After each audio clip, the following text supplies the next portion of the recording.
ಹೇಳುತ್ತಿದೆ. ದೇವರ ಆಲಯ ನಿಮ್ಮ ಕರೆದು ಕ್ರಿಸ್ತನ ಪ್ರೀತಿಯ ತೋರಿಸಿದೆ. ನೂತನ ಬಾಳಲು ಅನುಗೊಳಿಸಿ ಪರಸ್ಪರ ಪ್ರೀತಿಸ ಹೇಳುತ್ತಿದೆ. ಸುಸ್ವಾಗತ ನಿಮಗೆ, ಸುಸ್ವಾಗತ ನಿಮಗೆ, ಸುಸ್ವಾಗತ ನಿಮಗೆ, ಸುಸ್ವಾಗತ ನಿಮಗೆ.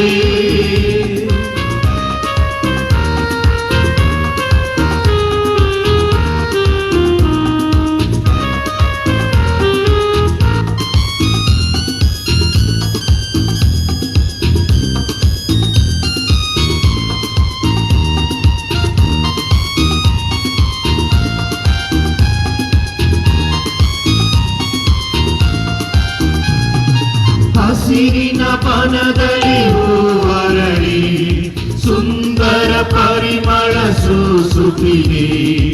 ಅರಳಿದ ಹೂಗಳು ಗುಡಿ ಸೇರಿ ಸೃಷ್ಟಿಯ ಒಡೆಯನ ಸೇರುತ್ತಿವೆ. ಬನ್ನಿರಿ ಹೋಗುವ ಆಲಯಕ್ಕೆ, ದೇವರ ಸನ್ನಿಧಿಗೆ. ದೇವರ ಆಲಯ ನಿಮ್ಮ ಕರೆದು ಕ್ರಿಸ್ತನ ಪ್ರೀತಿಯ ತೋರಿಸಿದೆ. ನೂತನ ಬಾಳಲು ಅನುಗೊಳಿಸಿ ಪರಸ್ಪರ ಪ್ರೀತಿಸ ಹೇಳುತ್ತಿದೆ. ಸುಸ್ವಾಗತ ನಿಮಗೆ, ಸುಸ್ವಾಗತ ನಿಮಗೆ, ಸುಸ್ವಾಗತ ನಿಮಗೆ, ಸುಸ್ವಾಗತ ನಿಮಗೆ. ಆತ್ಮೀಯರೇ, ನಿಮ್ಮೆಲ್ಲರಿಗೂ ಆನ್ಲೈನ್ ಭಾನುವಾರದ ದಿವ್ಯ ಬಲಿ ಪೂಜೆಗೆ ಸುಸ್ವಾಗತ. ಪಿತನ ಮತ್ತು ಸುತನ ಮತ್ತು ಪವಿತ್ರ ಆತ್ಮರ ನಾಮದಲ್ಲಿ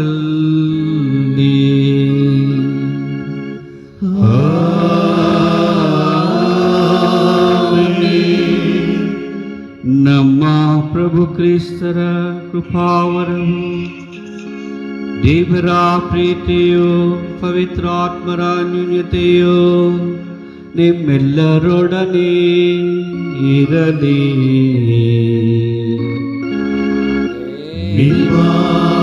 ನಿಮ್ಮಾತ್ಮದೊಡನೆಯೂ ಇರಲಿ. ಆತ್ಮೀಯ ಸಹೋದರ ಸಹೋದರಿಯರೇ, ಇಂದಿನ ವಾಚನ ವಿಧಿಗಳಲ್ಲಿ ವಾಕ್ಯವನ್ನು ಬಿತ್ತನೆ ಮಾಡಿದ ದೇವರು ಫಲದ ನಿರೀಕ್ಷೆಯಲ್ಲಿದ್ದಾರೆ.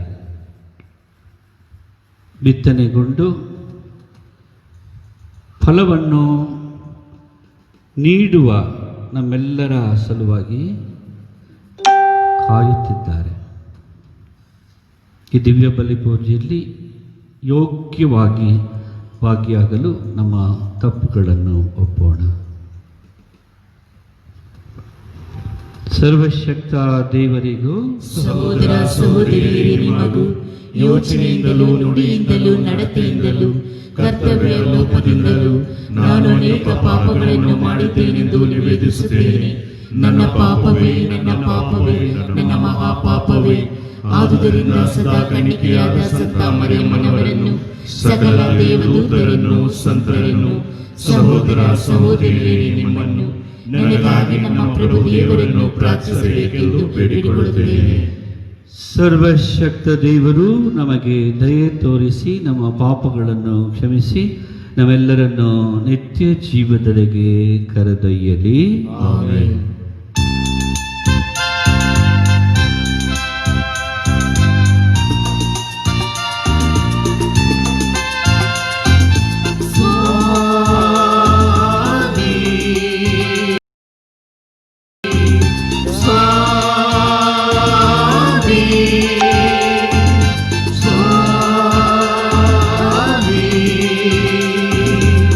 ಸ್ವಾಮಿ ದಯೆಯ ತೋರಿರಿ.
ಮಹಿಮೆ ಸಲ್ಲಲಿ ಮಹಿಮೆ ಮಹಿಮೆಯು ಸಲ್ಲಲಿ ಮೌನತಗೆ ಶಾಂತಿ ಶಾಂತಿ ಲಭಿಸಲಿ ಶಾಂತಿ ಶಾಂತಿಯು ಲಭಿಸಲಿ ಸುಮನುಜಗೆ ಮಹಿಮೆ ಮಹಿಮೆ ಸಲ್ಲಲಿ ಮಹಿಮೆ ಮಹಿಮೆಯು ಸಲ್ಲಲಿ ಮೌನತಗೆ ಶಾಂತಿ ಶಾಂತಿ ಲಭಿಸಲಿ ಶಾಂತಿ ಶಾಂತಿಯು ಲಭಿಸಲಿ ಸುಮನುಜಗೆ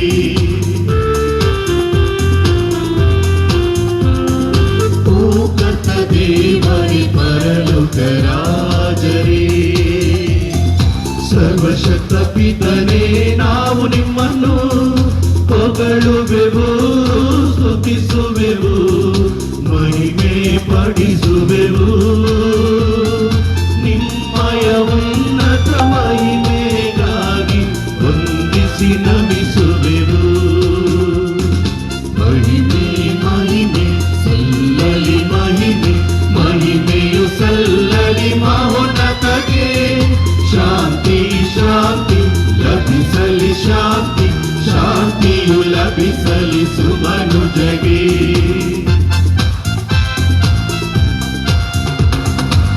ಏಕಕುಮಾರನಾಗಿ ಜನಿಸಿದ ಕರ್ತರೇ ಯೇಸು ಕ್ರಿಸ್ತರೇ ರಕ್ಷಕರೇ ಪಿತನ ಕುಮಾರರೇ ದೇವರ ಕುರಿಮರಿ ನಮಗೆ ದಯೆ ತೋರಿ ಲೋಕದ ಪಾಪವ ನೀಗಿಬರೇ ಪ್ರಾರ್ಥನೆ ಆಲಿಸಿರಿ ಮಹಿಮೆ ಮಹಿಮೆ ಸಲ್ಲಲಿ ಮಹಿಮೆ ಮಹಿಮೆಯು ಸಲ್ಲಲಿ ಮಹೋನ್ನತಗೆ ಶಾಂತಿ ಶಾಂತಿ ಲಭಿಸಲಿ ಶಾಂತಿ ಶಾಂತಿಯು ಲಭಿಸಲಿ ಸುಮನುಜಗೆ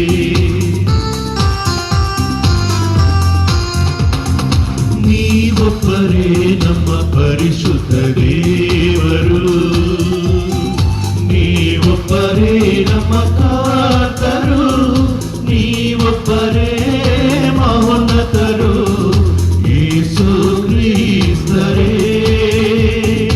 ಆತ್ಮರ ಜೊತೆಯಲ್ಲಿ ಬಾಳುತ್ತ ದೇವರ ಮಹಿಮೆಯಲ್ಲಿರುವವರೇ ಮಹಿಮೆ ಮಹಿಮೆ ಸಲ್ಲಲಿ ಮಹಿಮೆ ಮಹಿಮೆಯು ಸಲ್ಲಲಿ ಮಹೋನ್ನತಗೆ ಶಾಂತಿ ಶಾಂತಿ ಲಭಿಸಲಿ ಶಾಂತಿ ಶಾಂತಿಯು ಲಭಿಸಲಿ ಸುಮನುಜಗೆ ಮಹಿಮೆ ಮಹಿಮೆ ಸಲ್ಲಲಿ ಮಹಿಮೆ ಮಹಿಮೆಯು ಸಲ್ಲಲಿ ಮಹೋನ್ನತಗೆ ಶಾಂತಿ ಶಾಂತಿ ಲಭಿಸಲಿ ಶಾಂತಿ ಶಾಂತಿಯು ಲಭಿಸಲಿ ಸುಮನುಜಗೆ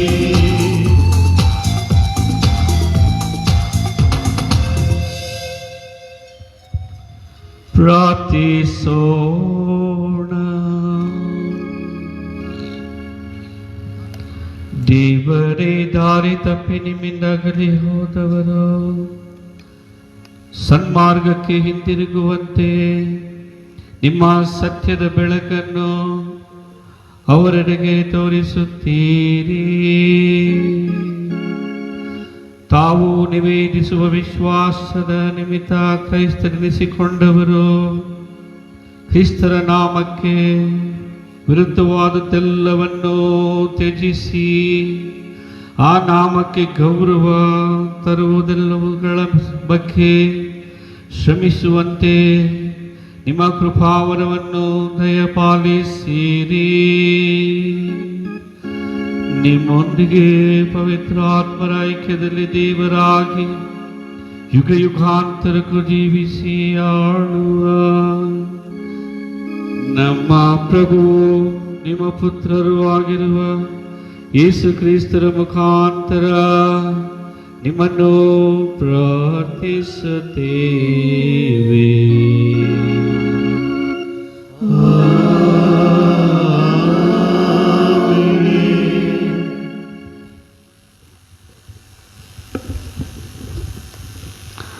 ದೇವರ ವಾಕ್ಯದ ಶಕ್ತಿ ಎಂಥದ್ದು, ಅದು ಹೇಗೆಲ್ಲ ಕಾರ್ಯನಿರ್ವಹಿಸುತ್ತದೆ ಎಂದು ಪ್ರವಾದಿ ಯೆಶಾಯ ತನ್ನ ಮಾತುಗಳಲ್ಲಿ ದೇವರ ಕರುಣೆಯ ಕರೆಯನ್ನು ವ್ಯಕ್ತಪಡಿಸುತ್ತಿದ್ದಾರೆ. ಪ್ರವಾದಿ ಯೆಶಾಯನ ಗ್ರಂಥದಿಂದ ಇಂದಿನ ಮೊದಲನೆಯ ವಾಚನ. ಮಳೆಯು ಹಿಮವು ಆಕಾಶಮಂಡಲದಿಂದಿಳಿದು ಬಂದು ತೋಯಿಸಿ ಹಸಿರುಗೊಳಿಸಿ ಹುಲುಸು ಮಾಡುತ್ತದೆ ಭೂಮಿಯನ್ನು. ಬಿತ್ತುವವನಿಗೆ ಬೀಜ, ಉಣ್ಣುವವನಿಗೆ ಆಹಾರ ಒದಗಿಸದೆ ಹಿಂದಿರುಗಿ ಬರುವುದಿಲ್ಲ. ಅವು ಸುಮ್ಮನೆ ಬಂದಲ್ಲಿಗೆ. ಅಂತೆಯೇ ನನ್ನ ಬಾಯಿಂದ ಹೊರಡುವ ಮಾತು ನನ್ನ ಇಷ್ಟಾರ್ಥವನ್ನು ನೆರವೇರಿಸದ ಹೊರತು, ನನ್ನ ಉದ್ದೇಶವನ್ನು ಕೈಗೂಡಿಸದ ಹೊರತು ನನ್ನ ಬಳಿಗೆ ವ್ಯಕ್ತವಾಗಿ ಹಿಂದಿರುಗದು. ಪ್ರಭುವಿನ ವಾಕ್ಯ. ದೇವರಿಗೆ ಕೃತಜ್ಞತೆ ಸಲ್ಲಲಿ.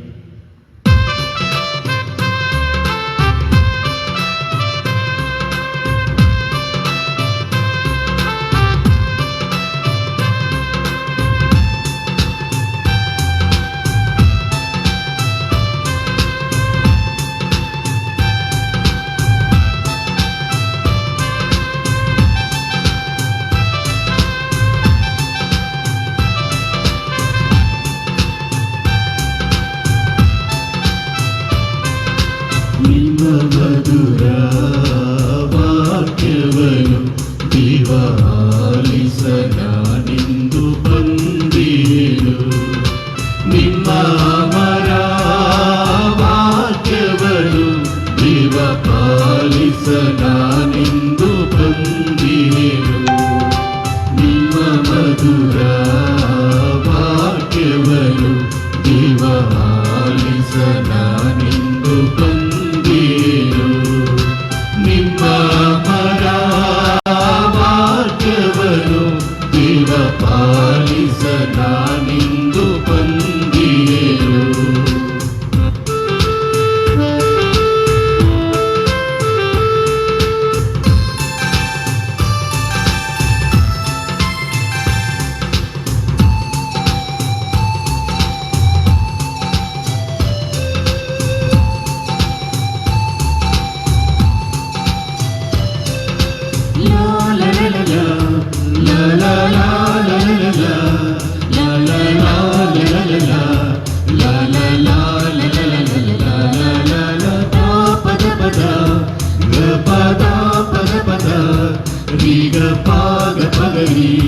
ಸರಿ ಗಾರಿ ಗರಿ ಸರಿ ಸರಿ ನಿಂದಯ ಮನದಲ್ಲಿ ನಿಮ್ಮಯ ವಾಕ್ಯವ ಚಿರವಾಗಿ ಉಳಿಸಲು ನೀ ಬೇಗ ಬಾ. ಜೀವವ ನೀಡಿದ ದೇವರೇಮ್ಮಯ ಬಾಳನು ಬೆಳಗಿಸಬೇಗನೆ ಬಾ. ನಿಮ್ಮ ವಾಕ್ಯದ ಮಾಧುರ್ಯಕ್ಕೆ ನಾ ಮನಸೋತು ನಾನೆಂದು ಬಂದಿರುವೆ.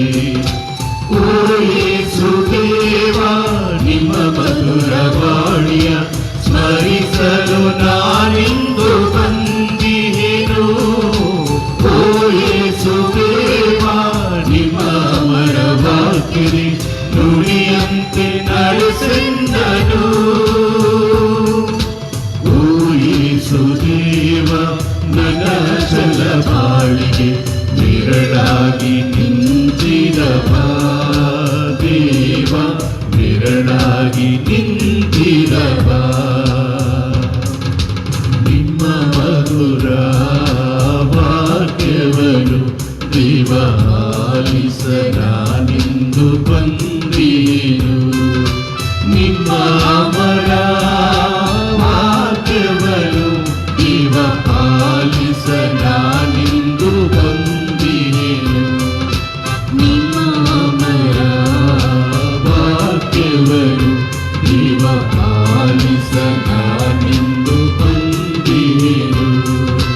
ನಿಮ್ಮ ಅಮರ ವಾಕ್ಯವನ್ನು ದಿವಪಾಲಿಸನಾನೆಂದು ಬಂದಿಹೆನು. ದಿವಪಾಲಿಸನಾನೆಂದು ಬಂದಿಹೆನು.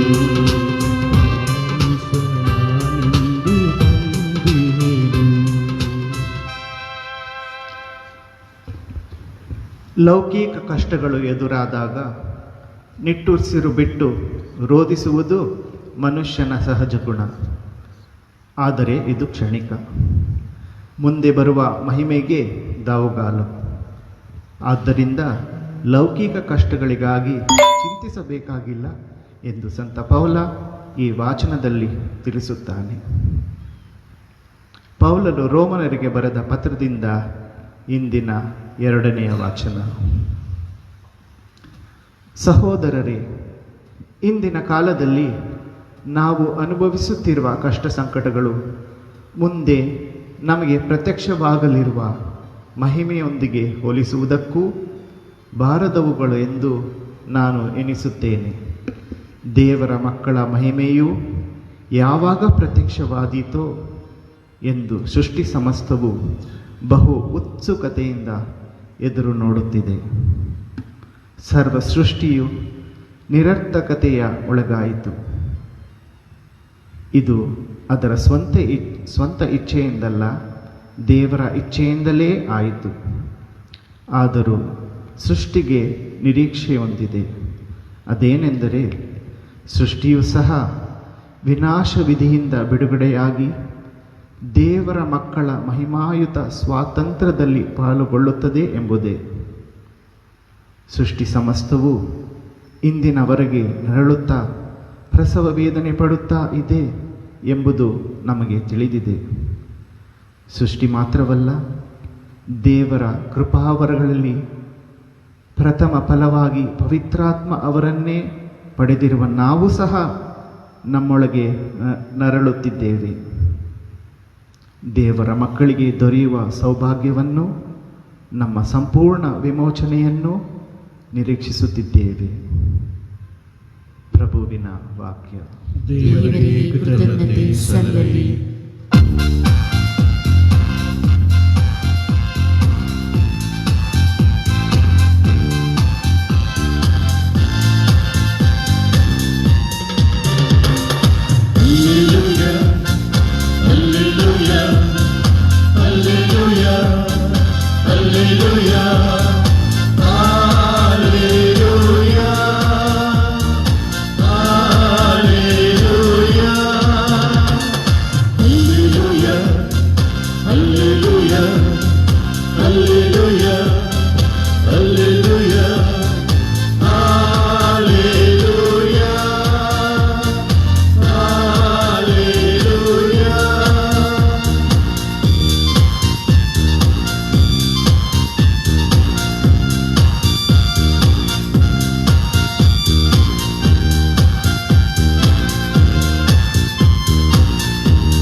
ದೇವರ ವಾಕ್ಯವನ್ನು ಗಳಿಸಿರಿ ಆತನ ಪ್ರೀತಿಯನು.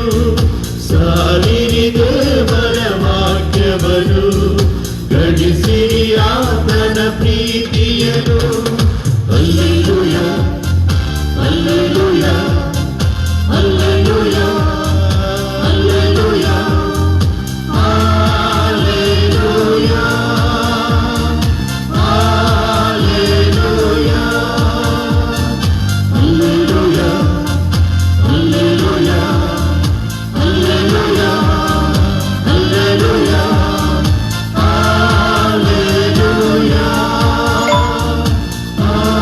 ಹಲ್ಲೆಲೂಯ. ಪ್ರಭು, ಪಾಪಿಯಾದ ನಾನು ತಮ್ಮ ಶುಭ ಸಂದೇಶವನ್ನು ಯೋಗ್ಯವಾಗಿ ಪ್ರಕಟಿಸುವಂತೆ ನನ್ನ ಹೃದಯವನ್ನು ಅದನ್ನು ಪರಿಶುದ್ಧಗೊಳಿಸಿರಿ. ಪ್ರಭು ನಿಮ್ಮೊಡನೆ ಇರಲಿ, ನಿಮ್ಮಾತ್ಮದೊಡನೆಯೂ ಇರಲಿ. ಮತ್ತಾಯನು ಬರೆದ ಪವಿತ್ರ ಶುಭ ಸಂದೇಶದಿಂದ ವಾಚನ. ಪ್ರಭು ನಿಮಗೆ ಮಹಿಮೆ ಸಲ್ಲಲಿ. ಆ ಕಾಲದಲ್ಲಿ ಯೇಸು ಮನೆಯಿಂದ ಹೊರಟು ಸರೋವರದ ತೀರದಲ್ಲಿ ಕುಳಿತರು. ಜನರು ತಂಡೋಪತಂಡವಾಗಿ ಕೂಡಿ ಬಂದುದರಿಂದ ದೋಣಿ ಹತ್ತಿ ಕುಳಿತುಕೊಳ್ಳಬೇಕಾಯಿತು. ಜನರು ದಡದಲ್ಲೇ ನಿಂತರು.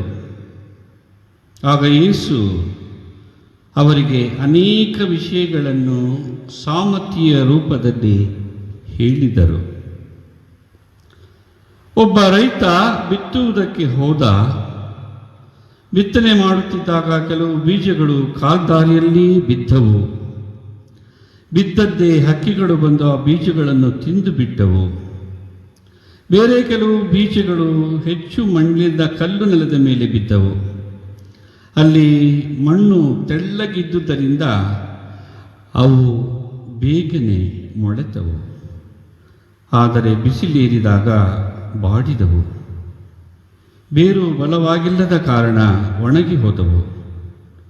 ಮತ್ತೆ ಕೆಲವು ಬೀಜಗಳು ಮುಳ್ಳು ಪೊದೆಗಳ ನಡುವೆ ಬಿದ್ದವು. ಆ ಪೊದೆಗಳು ಸಸ್ಯಗಳ ಸಮೇತ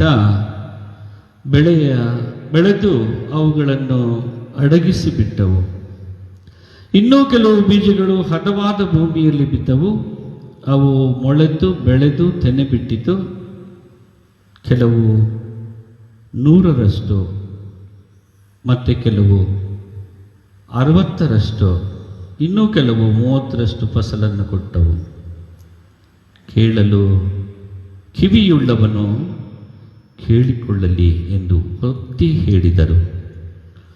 ತರುವಾಯ ಶಿಷ್ಯರು ಯೇಸುವಿನ ಬಳಿಗೆ ಬಂದು, ನೀವು ಜನರೊಡನೆ ಮಾತನಾಡುವಾಗ ಸಾಮರ್ಥ್ಯಗಳನ್ನು ಉಪಯೋಗಿಸುತ್ತೀರಿ ಏಕೆ ಎಂದು ಕೇಳಿದರು.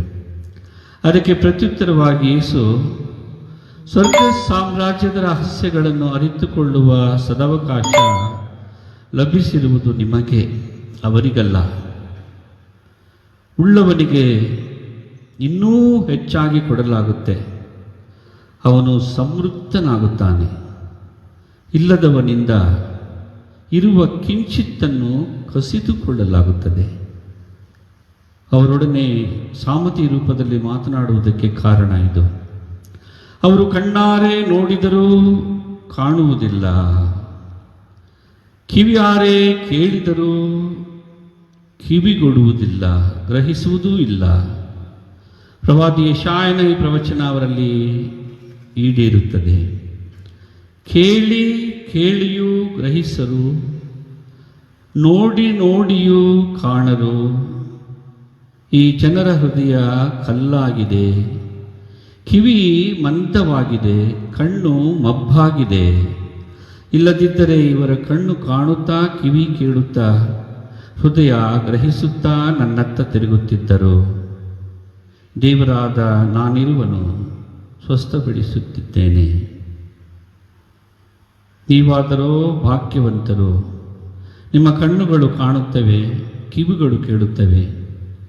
ಎಷ್ಟೋ ಪ್ರವಾದಿಗಳು ಹಾಗೂ ಸತ್ಪುರುಷರು ನೀವು ನೋಡುವುದನ್ನು ನೋಡುವುದಕ್ಕೂ ಕೇಳುವುದನ್ನು ಕೇಳುವುದಕ್ಕೂ ಅಪೇಕ್ಷಿಸಿದರು, ಆದರೆ ಅವರು ನೋಡಲೂ ಇಲ್ಲ, ಕೇಳಲೂ ಇಲ್ಲ ಎಂಬುದು ನಿಮಗೆ ತಿಳಿದಿರಲಿ.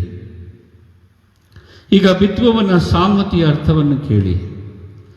ಒಬ್ಬನು ಶ್ರೀ ಸಾಮ್ರಾಜ್ಯದ ಸಂದೇಶವನ್ನು ಕೇಳಿ ಅದನ್ನು ಗ್ರಹಿಸದೇ ಹೋದರೆ, ಕೇಡಿಗನು ಬಂದು ಅವನ ಹೃದಯದಲ್ಲಿ ಬಿತ್ತಿದ ಬೀಜವನ್ನು ತೆಗೆದೆಸೆಯುತ್ತಾನೆ. ಇವನು ಕಾಲ್ದಾರಿಯಲ್ಲಿ ಬಿದ್ದ ಬೀಜವನ್ನು ಹೋಲುತ್ತಾನೆ. ಬೇರೊಬ್ಬನು ಈ ಸಂದೇಶವನ್ನು ಕೇಳಿದ ಕೂಡಲೇ ಅದನ್ನು ಸಂತೋಷದಿಂದ ಸ್ವೀಕರಿಸುತ್ತಾನೆ. ಆದರೆ ಅದು ತನ್ನಲ್ಲಿ ಬೇರೂರದ ಕಾರಣ ಸ್ವಲ್ಪ ಕಾಲ ಮಾತ್ರ ಇದ್ದು, ಸಂದೇಶದ ನಿಮಿತ್ತ ಕಷ್ಟ ಕೋಟಲೆಗಳು ಬಂದೊದಗಿದಾಗ ಕೂಡಲೇ ಎಡವಿ ಬೀಳುತ್ತಾನೆ. ಇವನು ಕಲ್ಲು ನೆಲದ ಮೇಲೆ ಬಿದ್ದ ಬೀಜವನ್ನು ಹೋಲುತ್ತಾನೆ. ಇನ್ನೊಬ್ಬನು ಸಂದೇಶವನ್ನೇನೋ ಕೇಳುತ್ತಾನೆ, ಆದರೆ ಪ್ರಾಪಂಚಿಕ ಚಿಂತನೆಗಳು, ಐಶ್ವರ್ಯದ ವ್ಯಾಮೋಹಗಳು ಆ ಸಂದೇಶವನ್ನು ಫಲಬಿಡದಂತೆ ಅದುಮಿ ಬಿಡುತ್ತವೆ. ಅವನು ಮುಳ್ಳು ಪೊದೆಗಳಲ್ಲಿ ಬಿದ್ದ ಬೀಜವನ್ನು ಹೋಲುತ್ತಾನೆ. ಇನ್ನೊಬ್ಬನು ವಾಕ್ಯವನ್ನು ಕೇಳುತ್ತಾನೆ, ಗ್ರಹಿಸಿಕೊಳ್ಳುತ್ತಾನೆ, ಫಲಪ್ರದನಾಗಿ 100ರಷ್ಟು, 60ರಷ್ಟು, 30ರಷ್ಟು ಫಲ ಕೊಡುತ್ತಾನೆ. ಇವನು ಹದವಾದ ಭೂಮಿಯಲ್ಲಿ ಬಿದ್ದ ಬೀಜವನ್ನು ಹೋಲುತ್ತಾನೆ ಎಂದರು. ಪ್ರಭುವಿನ ಶುಭ ಸಂದೇಶ. ಕ್ರಿಸ್ತರೇ ನಿಮಗೆ ಸ್ತುತಿ ಸಲ್ಲಲಿ. ಆತ್ಮೀಯ ಸಹೋದರ ಸಹೋದರಿಯರೇ, ಸೃಷ್ಟಿಕರ್ತನು ಪ್ರತಿಯೊಬ್ಬರ ಹೃದಯದಲ್ಲಿ ಸಮಾನವಾಗಿ ದೇವರ ವಾಕ್ಯದ ಬಿತ್ತನೆ ಮಾಡುತ್ತಾರೆ. ಬಿತ್ತನೆ ಮಾಡಿದ ಬಳಿಕ ಫಲದ ನಿರೀಕ್ಷೆಯಲ್ಲಿ ದೇವರು ಇರುತ್ತಾರೆ. ಫಲ ಕೊಡುವ ಕಾರ್ಯ ನಮ್ಮದು. ದೇವರ ವಾಕ್ಯದ ಮಹತ್ತರವಾದದ್ದು. ಪ್ರತಿಯೊಬ್ಬ ವಿಶ್ವಾಸಿಯ ಜೀವನದಲ್ಲಿ ದೇವರ ವಾಕ್ಯಕ್ಕೆ ವಿಶೇಷವಾದ ಸ್ಥಾನ ಮಾನ ನೀಡಲಾಗುತ್ತೆ. ಕಾರಣ ದೇವರಾಡುವ ಪ್ರತಿಯೊಂದು ವಾಕ್ಯ ಅವರಿಂದ ಹೊರತಾಗಿಲ್ಲ, ಬದಲಾಗಿ ದೇವರೇ ಆ ವಾಕ್ಯವಾಗಿದ್ದಾರೆ. ಯೋಹಾನನು ಬರೆದ ಶುಭ ಸಂದೇಶ 1ನೇ ಅಧ್ಯಾಯ 14ನೇ ವಾಕ್ಯ. ನಾವು ಫಲ ಕೊಡುವ ವ್ಯಕ್ತಿಗಳಾಗಬೇಕಾದರೆ ನಾವು ನಮ್ಮನ್ನೇ ವಿಶ್ಲೇಷಿಸಿಕೊಳ್ಳಬೇಕು. ಹಾಗೂ ನಮ್ಮ ಜೀವನದಲ್ಲಿ ಸೃಷ್ಟಿಕರ್ತ ದೇವರು ಯಾವ ಒಂದು ಪ್ರಾಮುಖ್ಯತೆಯನ್ನು ಪಡೆದಿದ್ದಾರೆ ಎಂಬುದರ ಬಗ್ಗೆ ನಾವು ಧ್ಯಾನಿಸಬೇಕು. ಹಾಗೂ ನಾವು ದೇವರ ವಿಶೇಷವಾದ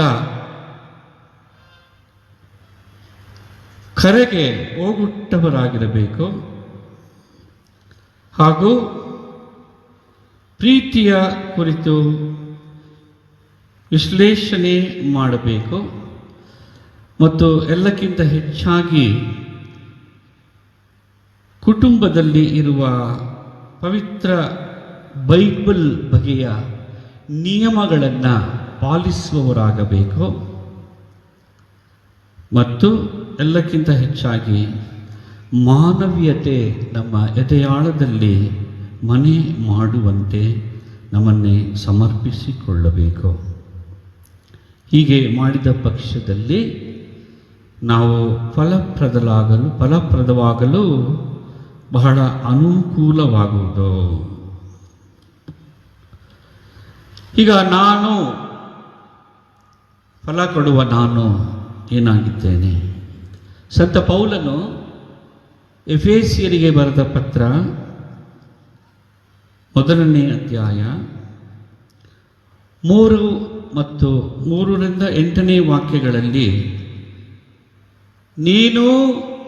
ನಾನು ದೇವರ ಮಗು ಎಂದು ನಮಗೆ ನೆನಪು ನೀಡುತ್ತಾರೆ. ಯೋಹಾನನು ಬರೆದ ಶುಭ ಸಂದೇಶ 15ನೇ ಅಧ್ಯಾಯ 15ನೇ ವಾಕ್ಯದಲ್ಲಿ ನಾನು ಕ್ರಿಸ್ತನ ಸ್ನೇಹಿತನು. ನಾವು ಪ್ರತಿಯೊಬ್ಬರು ಕ್ರಿಸ್ತನ ಸ್ನೇಹಿತರು. 1ನೇ ಕೊರಿಂಥರಿಗೆ ಬರೆದ ಪತ್ರ 12ನೇ ಅಧ್ಯಾಯ ವಾಕ್ಯಗಳಲ್ಲಿ ನಾನು ಕ್ರಿಸ್ತ ಸಭೆಯ ಸದಸ್ಯನು ಎಂದು ಉಲ್ಲೇಖಿಸಿ ನಮ್ಮನ್ನು ನೆನಪಿಸಲಾಗಿದೆ.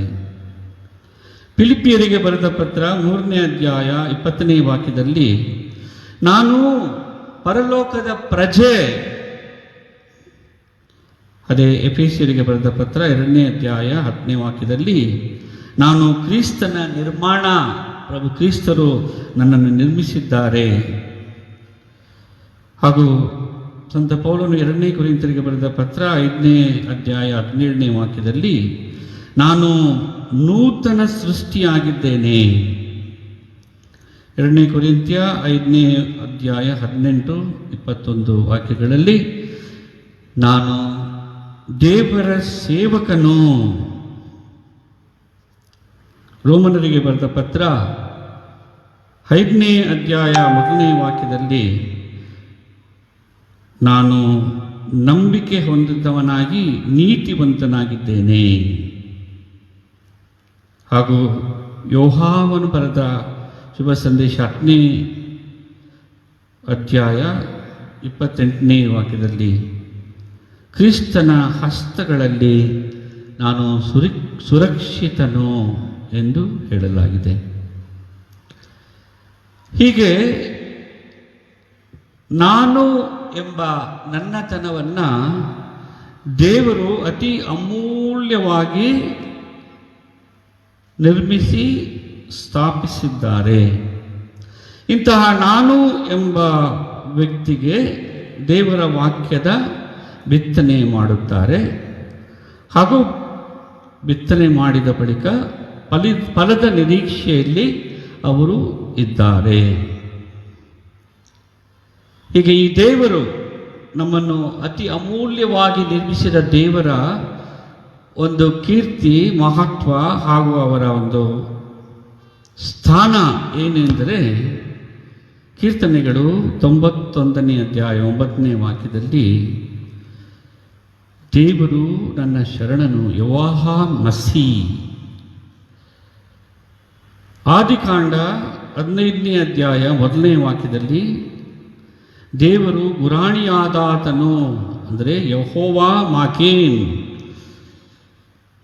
ಯೆರೆಮೀಯ ಪ್ರವಾದಿಯ 16ನೇ ಅಧ್ಯಾಯ 19ನೇ ವಾಕ್ಯದಲ್ಲಿ ದೇವರು ನನ್ನ ದುರ್ಗ, ನನ್ನನ್ನು ಕಾಪಾಡುವ ದುರ್ಗ, ಯೆಹೋವ ಮಾಶೇಲ್. ಯುಗ ಯುಗಾಂತರಗಳಲ್ಲಿಯೂ ಅರಸನಾಗಿರುವ ಆತನೇ ದೇವನು. ಕೀರ್ತನೆಗಳು 10ನೇ ಅಧ್ಯಾಯ 16ನೇ ವಾಕ್ಯದಲ್ಲಿ ದೇವರು ನನ್ನ ವಿಮೋಚಕನು. ಕೀರ್ತನೆಗಳು 18ನೇ ಅಧ್ಯಾಯ 2ನೇ ವಾಕ್ಯದಲ್ಲಿ ಯೆಹೋವ ನಿಸಿ, ನನ್ನ ಜಯಧ್ವಜವಾದ ಆತನು ಎಂದು ವಿಮೋಚನಾಕಾಂಡ 17ನೇ ಅಧ್ಯಾಯ 15ನೇ ವಾಕ್ಯದಲ್ಲಿ ಬರೆಯಲಾಗಿದೆ.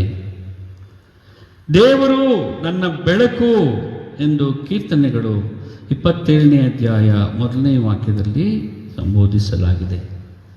ಈ ರೀತಿ ದೇವರು ಪರಾಕ್ರಮ ದೇವರು ಹಾಗೂ ಶ್ರೇಷ್ಠವಾದ ದೈವತ್ವದ ಒಂದು ಬುಧಾನಿಯಾಗಿರುವವರು ನಮ್ಮನ್ನು ನಾನು ಎಂಬ ಆ ಎದೆಯಾಳದಲ್ಲಿ ಬೀಜದ ಬಿತ್ತನೆಯನ್ನು ಮಾಡಿದ್ದಾರೆ. ಹೀಗೆ ನಮ್ಮಲ್ಲಿ ಬೀಜದ ಬಿತ್ತನೆಯನ್ನು ಮಾಡಿದಂತಹ ದೇವರು ನಮಗೆ ಯಾವ ರೀತಿ ನಮ್ಮ ಜೀವನವನ್ನು ನಡೆಸಬೇಕು ಎಂಬುದರ ಬಗ್ಗೆ ಕೆಲವು ಬುದ್ಧಿವಾದಗಳನ್ನು ಹೇಳುತ್ತಾರೆ. 1ನೇ ಕೊರಿಂಥಿಯರಿಗೆ ಬರೆದ ಪತ್ರ 3ನೇ ಅಧ್ಯಾಯ 19ನೇ ವಾಕ್ಯದಲ್ಲಿ ಇಹಲೋಕದ ಜ್ಞಾನದಿಂದ ನಡೆಯಬೇಡ, ಪ್ರಾಪಂಚಿಕ ಜ್ಞಾನದಿಂದ ನಡೆಯಬೇಡ. ಇದನ್ನು ಗಂಭೀರವಾಗಿ ನಾವು ಪರಿಗಣಿಸತಕ್ಕದ್ದು. ಹಾಗೂ ಕೊಲೋಸ್ಯರಿಗೆ ಬರೆದ ಪತ್ರ 2ನೇ ಅಧ್ಯಾಯ 8ನೇ ವಾಕ್ಯದಲ್ಲಿ ಮನುಷ್ಯರ ಸಂಪ್ರದಾಯಗಳನ್ನು, ಪ್ರಾಪಂಚಿಕ ಬೋಧನೆಯನ್ನು ಅನುಸರಿಸಬೇಡ. ಮತ್ತಾಯ ಬರೆದ ಶುಭ ಸಂದೇಶ 16ನೇ ಅಧ್ಯಾಯ 26ನೇ ವಾಕ್ಯದಲ್ಲಿ ಲೋಕದ ಸಂಪತ್ತು ನಿನಗೆ ಆನಂದವಾಗಿರುವುದು ಬೇಡ, ಲೋಕದ ಪ್ರಾಪಂಚಿಕ ಸಂಪತ್ತ ಹಿಂದೆ ಹೋಗಬೇಡ ಎಂದು ಹೇಳುತ್ತಾರೆ. ಮತ್ತಾಯ 13ನೇ ಅಧ್ಯಾಯ 22ನೇ ವಾಕ್ಯದಲ್ಲಿ ಪ್ರಪಂಚದ ಚಿಂತೆಗಳಲ್ಲಿ ಮುಳುಗಬೇಡ. ಮತ್ತಾಯ 4ನೇ ಅಧ್ಯಾಯ 8ನೇ ವಾಕ್ಯದಲ್ಲಿ ಪ್ರಪಂಚದ ವೈಭವಗಳನ್ನು ಕಂಡು ಮರುಳಾಗಬೇಡ. ಯೋಹಾನ ಬರೆದ 16ನೇ ಅಧ್ಯಾಯ 33ನೇ ವಾಕ್ಯದಲ್ಲಿ ಲೋಕದ ಸಂಕಟಗಳಲ್ಲಿ ಕಳವಳಗೊಳ್ಳಬೇಡ. ಹಾಗೂ ಯಾಕೋಬನು ಬರೆದ ಪತ್ರ 1ನೇ ಅಧ್ಯಾಯ 22ನೇ ವಾಕ್ಯದಲ್ಲಿ ಪ್ರಪಂಚದ ದೋಷವು ಹತ್ತದಂತೆ ನೋಡಿಕೋ.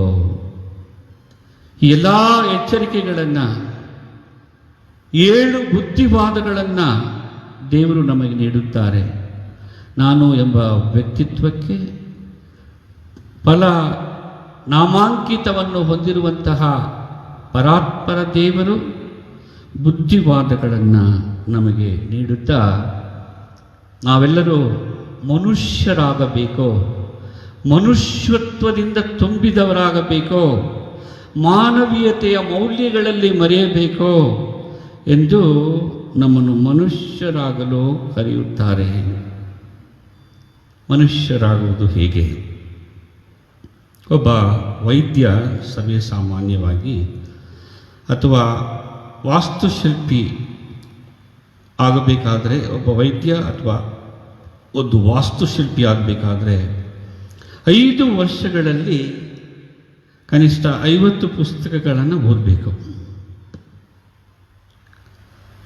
ಅದೇ ರೀತಿ ಒಂದು ಮನುಷ್ಯ ಪದವಿಯನ್ನು ಪಡೆಯಬೇಕಾದರೆ 3 ವರ್ಷಗಳಲ್ಲಿ 30 ಪುಸ್ತಕಗಳನ್ನಾದರೂ ಓದಬೇಕು. ಒಬ್ಬ ಇಂಜಿನಿಯರ್ ಅಥವಾ ಡಾಕ್ಟರ್ ಆಗಬೇಕಾದ್ರೆ 4, 5, 6, 7 ವರ್ಷಗಳಲ್ಲಿ 40 ಅಥವಾ 50, 60 ಪುಸ್ತಕಗಳನ್ನು ಓದಬೇಕು. ಆದರೆ ದೇವರು ನಮಗೆ ಇಂದು ತಿಳಿಸ್ತಾ ಇದ್ದಾರೆ, ನೀನು ಮನುಷ್ಯನಾಗಲು ನಿನ್ನ ಇಡೀ ಜೀವಮಾನವೆಲ್ಲ ಒಂದೇ ಒಂದು ಪುಸ್ತಕವನ್ನು ಮಾತ್ರ ಓದಿದರೆ ಸಾಕು. ಅದೇ ಪವಿತ್ರ ಬೈಬಲ್ ಗ್ರಂಥ. ಹೀಗೆ ದೇವರ ವಾಕ್ಯವನ್ನು ಪಠಿಸಿ ಧ್ಯಾನಿಸಿ ಅದನ್ನು ನಮ್ಮ ಜೀವನಗಳಲ್ಲಿ ಅಳವಡಿಸಿಕೊಂಡು ಪಾಲಿಸಲು ದೇವರು ನಾನು ಎಂಬ ವ್ಯಕ್ತಿತ್ವವನ್ನು ಆಹ್ವಾನಿಸ್ತಾ ಇದ್ದಾರೆ. ಹೀಗೆ ಆಹ್ವಾನ ಪಡೆದವರಾದ ನಾವು ಪ್ರಭುವಿನ ಉತ್ತಮ ಮಕ್ಕಳಾಗಿ, ಅನುಯಾಯಿಗಳಾಗಿ ನಮ್ಮನ್ನೇ ಸಮರ್ಪಿಸಿಕೊಳ್ಳತಕ್ಕದ್ದು. ಈ ರೀತಿ ದೇವರ ಪ್ರಸನ್ನತೆ, ಆದೇಶ, ಆಜ್ಞೆ ಹಾಗೂ ದೇವರು ನಮ್ಮಿಂದ ನಿರೀಕ್ಷಿಸುವಂತಹ ಒಂದು ಪರಿಸರದಲ್ಲಿ ಬೈಬಲ್ ಗ್ರಂಥದಲ್ಲಿ ಅನೇಕರು ಪ್ರಾರ್ಥನೆಯ ಮೂಲಕ ದೇವರಿಗೆ ತಮ್ಮನ್ನೇ ಸಮರ್ಪಿಸಿಕೊಂಡರು. ಹೀಗೆ 7 ಮಂದಿಯ ಪ್ರಾರ್ಥನೆ ಎಂಥದ್ದು ಎಂಬ ಒಂದು ಕೆಲವು ಉದಾಹರಣೆಗಳನ್ನು ನೋಡೋಣ. 12 ಮೊದಲನೇ ಸಾಮ್ಯಲ್ ಗ್ರಂಥ 1ನೇ ಅಧ್ಯಾಯದಲ್ಲಿ ಮನೋವ್ಯಾಧಿಯಿಂದ ಮಾಡಿದ ಪ್ರಾರ್ಥನೆಯನ್ನು ನಾವು ಓದಬಹುದು. ಆದಿಕಾಂಡ 32ನೇ ಅಧ್ಯಾಯದಲ್ಲಿ ಯಾಕೋಬನು ಬಲವಂತವಾಗಿ ಹೋರಾಡಿ ಮಾಡಿದಂಥ ಪ್ರಾರ್ಥನೆಯನ್ನು ಓದಬಹುದು. ದಾನಿಯೇಲ್ ಬರೆದ ಗ್ರಂಥ 9ನೇ ಅಧ್ಯಾಯದಲ್ಲಿ ನಿರೀಕ್ಷೆಯಿಂದ ಮಾಡಿದ ಪ್ರಾರ್ಥನೆಯನ್ನು ಓದಬಹುದು. ಏಲಿಯನು ಆಸಕ್ತಿಯಿಂದ ಅರ್ಥಪೂರ್ವಕವಾಗಿ ಮಾಡಿದ ಪ್ರಾರ್ಥನೆಯನ್ನು ಯಾಕೋಬನು ಬರೆದ ಪತ್ರ 5ನೇ ಅಧ್ಯಾಯ 17ನೇ ವಾಕ್ಯದಲ್ಲಿ ಓದಬಹುದು. ಬಡ ವಿಧವೆ ಲೂಕ 18ನೇ ಅಧ್ಯಾಯ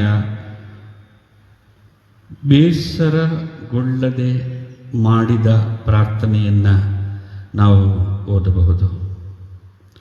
ಪ್ರಭು ಯೇಸು ಕ್ರಿಸ್ತರು ಪಾಪಿಗಳಿಗಾಗಿ ಮಾಡಿದ ಪ್ರಾರ್ಥನೆ ಲೂಕ 23ನೇ ಅಧ್ಯಾಯ 34ನೇ ವಾಕ್ಯದಲ್ಲಿ, ಹಾಗೂ ಇಬ್ರಿಯರಿಗೆ ಬರೆದ ಪತ್ರ 5ನೇ ಅಧ್ಯಾಯ 7-10 ವಾಕ್ಯದವರೆಗೂ ಪಾಪಿಗಳಿಗಾಗಿ ಯೇಸು ಸ್ವಾಮಿ ಪ್ರಾರ್ಥನೆ ಮಾಡುತ್ತಾರೆ. ಅಪೊಸ್ತಲರ ಕೃತ್ಯ ಪೌಲನು ವಿಶ್ವಾಸಿಗಳಿಗಾಗಿ ಮಾಡಿದ ಪ್ರಾರ್ಥನೆಯನ್ನು ನಾವು ಕೊಲೋಸ್ಯರಿಗೆ ಬರೆದ ಪತ್ರ 1ನೇ ಅಧ್ಯಾಯದಲ್ಲಿ ನೋಡಬಹುದು. ವಿಶ್ವಾಸಿಗಳಿಗಾಗಿ ಪೌಲನು ಪ್ರಾರ್ಥನೆ ಮಾಡುತ್ತಾರೆ. ಹೀಗೆ ಯೇಸು ಸ್ವಾಮಿಯನ್ನು ಮೊದಲುಗೊಂಡು ಅಪೊಸ್ತಲರನ್ನು ಮೊದಲುಗೊಂಡು ಅನೇಕರು ಪ್ರಾರ್ಥನೆಯನ್ನು ಮಾಡುತ್ತಾ ಆ ದೇವರ ಪರಾಕ್ರಮ, ದೇವರ ಪ್ರಸನ್ನತೆಗೆ ಪಾತ್ರರಾದರು. ಹೀಗೆ ನಾವು ಪ್ರಸನ್ನತೆಗೆ ಪಾತ್ರರಾಗುವುದು ಯಾವುದಕ್ಕಾಗಿ? ದೇವರ ದರ್ಶನವನ್ನು ಪಡೆಯುವುದಕ್ಕಾಗಿ. ಈ ದೇವರ ದರ್ಶನ ಯಾವ ರೀತಿ ಆಗುತ್ತೆ? ನಾವು ಪವಿತ್ರ ಗ್ರಂಥದಲ್ಲಿ ಅನೇಕ ಪ್ರವಾದಿಗಳು ಮತ್ತು ಇತರ ವ್ಯಕ್ತಿತ್ವಗಳನ್ನು ನೋಡಿದ್ದೇವೆ. ದೇವರೇ ನಮಗೆ ನೇರವಾಗಿ ಮಾತಾಡಿ ತಿಳಿಸಬಹುದು. ಇದು ಒಂದು ರೀತಿಯ ದರ್ಶನ. ನನ್ನ ಪ್ರಾರ್ಥನೆಯಲ್ಲಿ ದೇವರು ನನಗೆ ದರ್ಶನದ ಮೂಲಕ ಪ್ರಕಟಿಸಬಹುದು. ಇದು 2ನೇ ರೀತಿಯ ದರ್ಶನ. 3ನೇದಾಗಿ ಪ್ರವಾದಿಗಳು, ಗುರುಗಳು, ಯಾಜಕರು ಅಥವಾ ಸಂಸ್ಕಾರಗಳ ಮುಖಾಂತರ ದೇವರು ತನ್ನ ದರ್ಶನವನ್ನು ನಮಗೆ ತಿಳಿಸ್ತಾರೆ. ದೇವರ ವಾಕ್ಯವನ್ನು ಧ್ಯಾನ ಮಾಡುವ, ದೇವರ ವಾಕ್ಯದಲ್ಲಿ ಪ್ರೇರಣೆಯಾಗಬಹುದು. ಈ ರೀತಿ ದೇವರ ದರ್ಶನ ನಮಗೆ ಸಂಸ್ಕಾರಗಳ ಹಾಗೂ ಧರ್ಮಸಭೆಯ ಅನೇಕ ಮಧ್ಯಸ್ಥಿಕೆಯ ಸಾಧನಗಳ ಬಗ್ಗೆ ದೊರಕುತ್ತವೆ. ಇದೆಲ್ಲವೂ ಏನಕ್ಕಾಗಿ? ದೇವರ ಪ್ರೀತಿಯನ್ನು ಸಂಪಾದಿಸಿಕೊಳ್ಳುವುದಕ್ಕಾಗಿ, ದೇವರ ಪ್ರೀತಿಯನ್ನು ಅರ್ಥ ಮಾಡಿಕೊಳ್ಳುವುದಕ್ಕಾಗಿ, ಹಾಗೂ ದೇವರ ಪ್ರೀತಿಯಲ್ಲಿ ನೆಲೆಸುವುದಕ್ಕಾಗಿ, ಹಾಗೂ ಆ ದೇವರ ಪ್ರೀತಿಯನ್ನು ಬಾಳುವುದಕ್ಕಾಗಿ ಇಷ್ಟೆಲ್ಲವೂ ನಮಗೆ ಸೀಮಿತವಾಗಿದೆ. ಆ ದೇವರ ಪ್ರೀತಿ ರೋಮನರಿಗೆ ಬರೆದ ಪತ್ರ 5ನೇ ಅಧ್ಯಾಯ 5ನೇ ವಾಕ್ಯದಲ್ಲಿ ಲಿಖಿತವಾಗಿದೆ. ದೇವರ ಪ್ರೀತಿ ಯೇಸು ಕ್ರಿಸ್ತರಲ್ಲಿ ವ್ಯಕ್ತವಾಗುವುದನ್ನು ರೋಮನರಿಗೆ ಬರೆದ ಪತ್ರ 8ನೇ ಅಧ್ಯಾಯ 39ನೇ ವಾಕ್ಯದಲ್ಲಿದೆ. ಹಾಗೂ ರೋಮನರಿಗೆ ಬರೆದ ಪತ್ರ 5ನೇ ಅಧ್ಯಾಯ 5ನೇ ವಾಕ್ಯದಲ್ಲಿ ಪವಿತ್ರಾತ್ಮರ ಪ್ರೀತಿಯ ಬಗ್ಗೆ ನಮಗೆ ತಿಳಿಸಲಾಗಿದೆ. 2ನೇ ಕೊರಿಂಥರಿಗೆ ಬರೆದ ಪತ್ರದಲ್ಲಿ ಒತ್ತಾಯ ಮಾಡುವ ಪ್ರೀತಿಯ ಬಗ್ಗೆ ನೆನಪಿಸಲಾಗಿದೆ.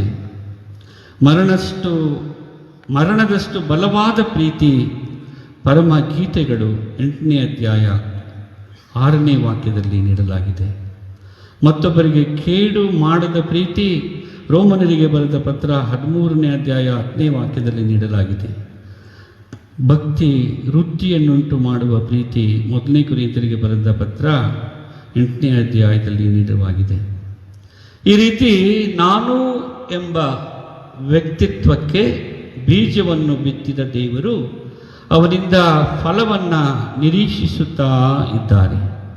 ಈ ಫಲವನ್ನು ನಾವು ದೇವರಿಗೆ ಸಮರ್ಪಿಸಿಕೊಳ್ಳಬೇಕಾದರೆ ನಾವು ಈಗ ವಿಶ್ಲೇಷಣೆ ಮಾಡಿದ ಎಲ್ಲ ಅಂಶಗಳನ್ನು ನಮ್ಮ ಜೀವನದಲ್ಲಿ ಅಳವಡಿಸಿಕೊಂಡು ನಾವು ಮನುಷ್ಯರಾಗಬೇಕು. ಮಾನವೀಯತೆಯನ್ನು ನಾವು ನಿರ್ಮಿಸಿಕೊಳ್ಳಬೇಕು. ಮಾನವೀಯತೆ ಮೇಲೆ ನಮ್ಮ ಜೀವನವನ್ನು ಕಟ್ಟಬೇಕು. ಹಾಗೂ ಮಾನವೀಯತೆಯಲ್ಲಿ ನಾವು ಮೆರೆಯಬೇಕು. ನಾನು ಮನುಷ್ಯನಾಗಲು ಏನು ಮಾಡಬೇಕು? ಸ್ನೇಹ, ಪ್ರೀತಿ, ಶಾಂತಿ, ನೀತಿ, ಕ್ಷಮೆ ಹಾಗೂ ಎಲ್ಲ ವಿಧಗಳಲ್ಲಿ ನನ್ನನ್ನು ಯಾವ ರೀತಿ ಇತರರು ಪ್ರೀತಿಸಬೇಕು ಅಥವಾ ನಾನೇ ಪ್ರೀತಿಸಿಕೊಳ್ಳಬೇಕು ಎಂದು ಯೋಚಿಸುತ್ತೇನೆ, ಅದೇ ಪ್ರಕಾರ ನಾವು ನಮ್ಮ ನೆರೆಯವರನ್ನು ಪ್ರೀತಿಸಬೇಕು. ಆದರೆ ಈಗ ಆಗ್ತಾ ಇರೋದೇನು? ಇನ್ನೊಬ್ಬರ ತಲೆಯನ್ನು ಮೆಟ್ಟಿ ಅವರನ್ನು ಸಡೆಬೆಡೆದು ಅವರನ್ನು ನೆಲಸಮ ಮಾಡಿ ಅವರ ಹೆಣಗಳ ಮೇಲೆ ನಾವು ನಮ್ಮ ಬಂಗಲೆಗಳನ್ನು ಹಾಗೂ ನಮ್ಮ ಸಂಪತ್ತುಗಳನ್ನು, ನಮ್ಮ ಶ್ರೀಮಂತಿಕೆಯನ್ನು, ನಮ್ಮ ಪ್ರತಿಷ್ಠೆಯನ್ನು, ನಮ್ಮ ಗೌರವವನ್ನು ಕಟ್ಟಿಸಿಕೊಳ್ಳುತ್ತಿದ್ದೇವೆ. ಈ ಒಂದು ನಿಟ್ಟಿನಲ್ಲಿ ದೇವರ ಶಾಪ ಈ ಪ್ರಪಂಚದ ಮೇಲೆ ತಗುಲಿದೆ ಎಂದರೆ ಅದು ಅತಿಶಯೋಕ್ತಿಯಾಗಲಾರದು. ಇದನ್ನು ಅರಿತುಕೊಂಡವರಾಗಿ ಪಶ್ಚಾತ್ತಾಪಪಟ್ಟು ದೇವರ ಬಳಿ ಕ್ಷಮೆ ಯಾಚಿಸುತ್ತಾ ನಾವು ನಮ್ಮ ಜೀವನದ ಹಾದಿಯನ್ನು ಕತ್ತಲೆಯಿಂದ ಬೆಳಕಿನೆಡೆಗೆ ತಿರುಗಿಸಿಕೊಳ್ಳಬೇಕು. ಪಾಪದಿಂದ ಪುಣ್ಯದ ಹಾದಿಗೆ ಬರಬೇಕು. ಪಾಪಕ್ಕೆ, ಲೋಕಕ್ಕೆ, ಶ್ರೀಮಂತಿಕೆಗೆ ಹಾಗೂ ಸ್ವಾರ್ಥಕ್ಕೆ, ಎಲ್ಲಕ್ಕೂ ವಿಮುಖರಾಗಿ ದೇವರಿಗೆ ಅಭಿಮುಖರಾಗಬೇಕು. ಹೀಗೆ ನಾವು ಮಾಡಿದ ಪಕ್ಷದಲ್ಲಿ ನಾವು ದೇವರ ವಾಕ್ಯದ ಫಲದ ನಿರೀಕ್ಷೆಯಲ್ಲಿರುವ ದೇವರಿಗೆ ಫಲ ಕೊಡಲು ಸುಲಭ ಸಾಧ್ಯವಾಗುವುದು. ಈ ರೀತಿ ದೇವರ ಆ ನಿರೀಕ್ಷೆಯನ್ನು ನಾವು ನಿರಾಳಗೊಳಿಸಬಹುದು. ಆತ್ಮೀಯರೇ, ನಾವು ಸಂದಿಗ್ಧ ಪರಿಸ್ಥಿತಿಯಲ್ಲಿ ನಮ್ಮ ಸಮಕಾಲೀನ ಒಂದು ಅನುಭವದಲ್ಲಿದ್ದೇವೆ. ಇಂತಹ ಸಂದರ್ಭದಲ್ಲಿ ಎಲ್ಲ ಜನರು ಪಾಪ ಕಟ್ಟಿಕೊಂಡಿರುವ ಹಾಗೂ ದೇವರ ಸನ್ನಿಧಾನದಿಂದ ದೇವರಿಗೆ ವಿಮುಖರಾಗಿ ಪಾಪಕ್ಕೆ ಅಭಿಮುಖರಾಗಿರುವ ಪ್ರತಿಯೊಬ್ಬರೂ ತಮ್ಮ ತಪ್ಪುಗಳನ್ನು ಮನವರಿಕೆ ಮಾಡಿಕೊಂಡು ಅವುಗಳನ್ನು ದೇವರಿಗೇ ಸಮರ್ಪಿಸಿ ದೇವರಿಂದ ಕ್ಷಮೆಯನ್ನು ಯಾಚಿಸಿ ಅವರ ತಪ್ಪುಗಳಿಗೆ ಪಶ್ಚಾತ್ತಾಪ ಪಟ್ಟವರಾಗಿ ಈ ಲೌಕಿಕದಲ್ಲಿ ಶಾಂತಿ ಮತ್ತು ದೇವರ ಪ್ರಸನ್ನತೆ ಮತ್ತು ಪ್ರೀತಿ ನೆಲೆಸುವಂತಾಗಲಿ ಎಂದು ಈ ದಿವ್ಯ ಬಲಿ ಪೂಜೆಯಲ್ಲಿ ಮುಂದುವರೆದು ಬೇಡೋಣ. ಹಾಗೂ ನಾವು ದೇವರು ನಮ್ಮಲ್ಲಿ ಬಿತ್ತನೆ ಮಾಡಿರುವಂತಹ ಬೀಜಕ್ಕೆ ಅವರು ಎದುರು ನೋಡುತ್ತಿರುವ, ಅವರು ನಿರೀಕ್ಷಿಸುತ್ತಿರುವ ಫಲವನ್ನು ಕೊಡಲು ಪ್ರಯತ್ನ ಮಾಡೋಣ. ಆಮೆನ್. ಸ್ವರ್ಗವನ್ನು ಭೂಮಿಯನ್ನು ಸೃಷ್ಟಿಸಿದ ಸರ್ವಶಕ್ತ ದೇವಪಿತರನ್ನು ವಿಶ್ವಾಸಿಸುತ್ತೇನೆ. ಅವರ ಏಕೈಕ ಪುತ್ರರು ನಮ್ಮ ಪ್ರಭುವೂ ಆದ ಯೇಸು ಕ್ರಿಸ್ತರನ್ನು ವಿಶ್ವಾಸಿಸುತ್ತೇನೆ. ಇವನು ಪವಿತ್ರಾತ್ಮರಿಂದ ಗರ್ಭಧರಿಸಿದ ಕನ್ಯಾಮರಿಯಮ್ಮನವರಲ್ಲಿ ಜನಿಸಿದರು. ಪೋಂಚಿಯಸ್ ಪಿಲಾತನ ಅಧಿಕಾರದಲ್ಲಿ ಯಾತನೆಯನ್ನು ಅನುಭವಿಸಿ ಶಿಲುಬೆಗೆ ಇಳಿಸಲ್ಪಟ್ಟು ಮೃತರಾಗಿ ಸಮಾಧಿ ಮಾಡಲ್ಪಟ್ಟರು. ಪಾತಾಳಕ್ಕೆ ಇಳಿದು ಮೂರನೆಯ ದಿನ ಮೃತರ ಮಧ್ಯದಿಂದ ಪುನರುಜ್ಜೀವಂತರಾಗಿ ಇದ್ದರು. ಸ್ವರ್ಗಕ್ಕೇರಿ ಸರ್ವಶಕ್ತ ದೇವಪಿತನ ಬಲಗಡೆಯಲ್ಲಿ ಆಸೀನರಾಗಿದ್ದಾರೆ. ಅಲ್ಲಿದ್ದ ಜೀವಂತರಿಗೂ ಮೃತರಿಗೂ ತೀರ್ಪು ಕೊಡಲು ಬರುವರು. ಪವಿತ್ರಾತ್ಮನನ್ನು ವಿಶ್ವಾಸಿಸುತ್ತೇನೆ. ಪವಿತ್ರ ಕಥೋಲಿಕ ಧರ್ಮಸಭೆಯನ್ನು, ಸಂತರ ಅನ್ಯೋನ್ಯತೆಯನ್ನು ವಿಶ್ವಾಸಿಸುತ್ತೇನೆ. ಪಾಪ ಪರಿಹಾರವನ್ನು ವಿಶ್ವಾಸಿಸುತ್ತೇನೆ. ಮೃತರ ಪುನರುತ್ಥಾನವನ್ನು ವಿಶ್ವಾಸಿಸುತ್ತೇನೆ. ನಿತ್ಯ ಜೀವವನ್ನು ವಿಶ್ವಾಸಿಸುತ್ತೇನೆ. ಆಮೆನ್. ಪ್ರಿಯ ಸಹೋದರ ಸಹೋದರಿಯರೇ, ನಮ್ಮ ವಿಶ್ವಾಸದ ಮೂಲ ದೇವರ ವಾಕ್ಯ. ನಮ್ಮ ದೈನಂದಿನ ಜೀವನದಲ್ಲಿ ದೈವ ವಾಕ್ಯಕ್ಕೆ ಹೆಚ್ಚಿನ ಮಹತ್ವವನ್ನು ನೀಡುತ್ತಾ ಅದರ ಪ್ರಕಾರ ನಡೆಯುವ ಜೀವನ ರೂಪಿಸುವ ಛಲವನ್ನು ದೇವರು ನೀಡಲಿ ಎಂದು ಈಗ ಪ್ರಾರ್ಥಿಸೋಣ.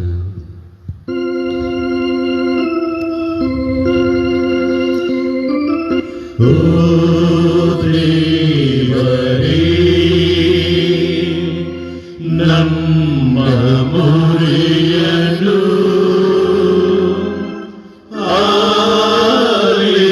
ಆಲಿಸಿರಿ. ಧರ್ಮಸಭೆಯನ್ನು ಮುನ್ನಡೆಸುವ ವಿಶ್ವಗುರು ಫ್ರಾನ್ಸಿಸ್, ಎಲ್ಲ ಧರ್ಮಾಧ್ಯಕ್ಷರುಗಳು, ಎಲ್ಲ ಯಾಜಕರು ಹಾಗೂ ಎಲ್ಲ ಮುಖಂಡರುಗಳು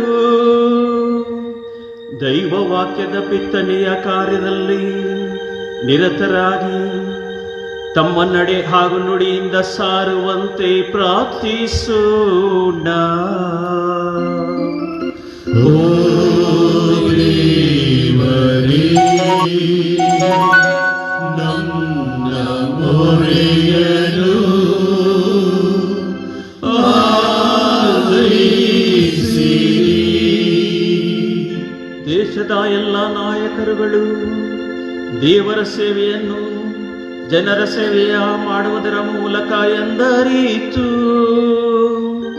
ಸಮಾಜವನ್ನು ಕಟ್ಟಿ ಬೆಳೆಸುವಂತಹ ಕಾರ್ಯದಲ್ಲಿ ತೊಡಗುವಂತೆ ಪ್ರಾರ್ಥಿಸೋಣ. ಓ ದೇವರೇ, ನನ್ನ ಮೊರೆಯನ್ನು ಆಲಿಸಿರಿ. ಧಾರ್ಮಿಕ ಕಲಹಗಳಿಗೆ ತುತ್ತಾಗಿ ತತ್ತರಿಸಿ ಹೋಗಿರುವ ಎಲ್ಲರೂ ದೇವರ ವಾಕ್ಯದಿಂದ ಸಾಂತ್ವನ ಪಡೆದು ಸದಾ ಸಾಮರಸ್ಯದಿಂದ ಹಾಗೂ ಶಾಂತಿಯಿಂದ ಜೀವಿಸುವಂತೆ ಪ್ರಾರ್ಥಿಸೋಣ. ಓ ದೇವರೇ, ನನ್ನ ಮೊರೆಯನ್ನು ಆಲಿಸಿರಿ. ಇಲ್ಲಿ ನೆರೆದಿರುವ ನಾವೆಲ್ಲರೂ ದೇವರ ವಾಕ್ಯದ ಮಹತ್ವವನ್ನು ಅರಿತು ನಮ್ಮ ಜೀವನಗಳಲ್ಲಿ ಪ್ರಮುಖ ಸ್ಥಾನವನ್ನು ದೇವರ ವಾಕ್ಯಕ್ಕೆ ನೀಡಿ ಫಲ ನೀಡುವ ವ್ಯಕ್ತಿಗಳಾಗುವಂತೆ ಪ್ರಾರ್ಥಿಸೋಣ. ಓ ದೇವರೇ, ನನ್ನ ಮೊರೆಯನ್ನು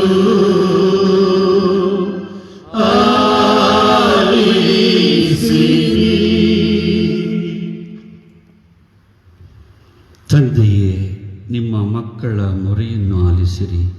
ನಿಮ್ಮ ವಾಕ್ಯದ ಪ್ರಕಾರ ನಡೆದು ಅದರ ಪರಿಣಾಮಗಳನ್ನು ಅರಿತು ಸಹಜವಾದ ಬದುಕನ್ನು ಜೀವಿಸಲು ಕೃಪೆ ನೀಡಿರಿ. ನಮ್ಮ ಪ್ರಭು ಯೇಸು ಕ್ರಿಸ್ತರ ಮುಖಾಂತರ ಪ್ರಾರ್ಥಿಸುತ್ತೇವೆ. ಆಮೆನ್.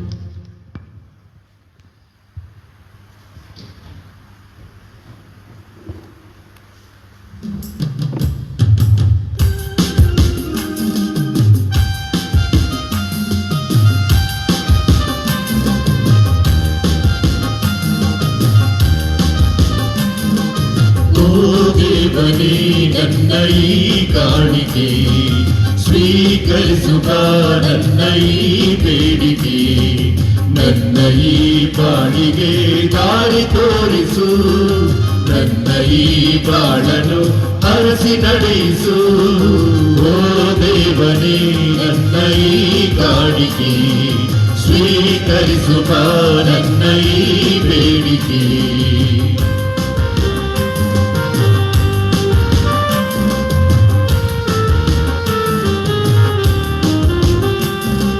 ತನುವನು ಮನವನು ನಿನ್ನ ಚರಣಕ್ಕೆ ಅರ್ಪಿಸಿ ಬೇಡುವೆ ಬಾಳ ಬೆಳಕಿಗೆ.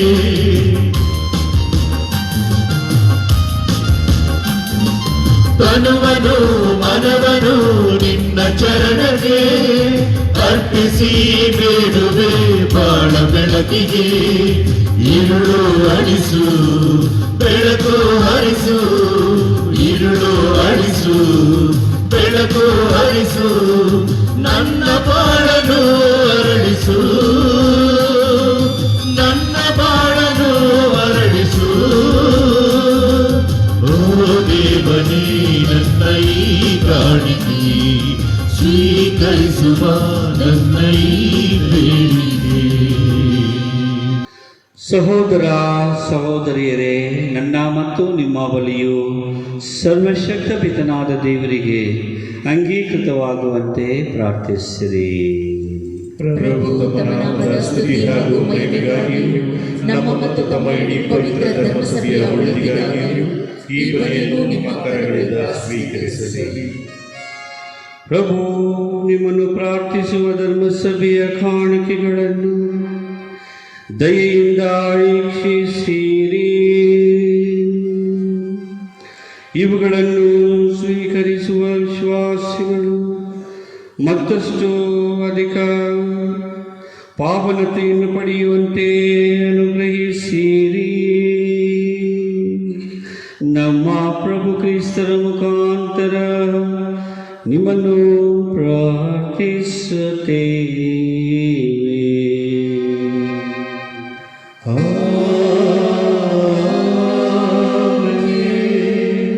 ಪ್ರಭು ನಿಮ್ಮೊಡನೆ ಇರಲಿ. ನಿಮ್ಮ ಆತ್ಮದೊಡನೆಯೂ ಇರಲಿ. ನಿಮ್ಮ ಹೃದಯಗಳನ್ನು ಮೇಲಕ್ಕೆತ್ತಿರಿ.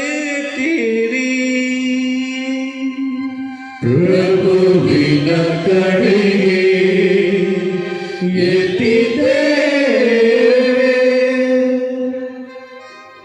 ನಮ್ಮ ಪ್ರಭು ದೇವರಿಗೆ ಕೃತಜ್ಞತೆಯನ್ನು ಸಲ್ಲಿಸೋಣ. ಅದು ಯೋಗ್ಯ ಮಾತು, ನ್ಯಾಯವಾಗಿದೆ. ಪ್ರಭು ಪವಿತ್ರ ಪಿತನೇ, ಸರ್ವಶಕ್ತ ನಿತ್ಯ ದೇವರೇ, ನಾವು ಎಂದೆಂದೂ ಎಲ್ಲೆಲ್ಲೋ ನಿಮಗೆ ಕೃತಜ್ಞತೆಯನ್ನು ಸಲ್ಲಿಸುವುದು ನಿಜವಾಗಿ ಯೋಗ್ಯವೂ ನ್ಯಾಯವಾಗಿದೆ. ನಮ್ಮ ಕರ್ತವ್ಯವೂ ರಕ್ಷಣೆಯೂ ಆಗಿದೆ.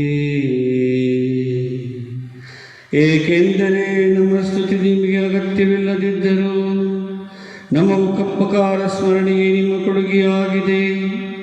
ಏಕೆಂದರೆ ನಮ್ಮ ಸ್ತುತಿಗಳು ನಿಮ್ಮ ಘನತೆಗೆ ಏನನ್ನು ಹೆಚ್ಚಿಸುವುದಿಲ್ಲವಾದರೂ ನಮ್ಮ ಪ್ರಭು ಕ್ರಿಸ್ತರ ಮುಖಾಂತರ ಅವು ನಮ್ಮ ರಕ್ಷಣೆಗೆ ಉಪಯುಕ್ತವಾಗುತ್ತದೆ. ಆದುದರಿಂದ ದೂತಗಣಗಳ ಸಮೂಹದೊಂದಿಗೆ ನಿಮ್ಮನ್ನು ಸ್ತುತಿಸುತ್ತಾ ಆನಂದದಿಂದ ನಾವು ಹಾಡುವುದೇನೆಂದರೆ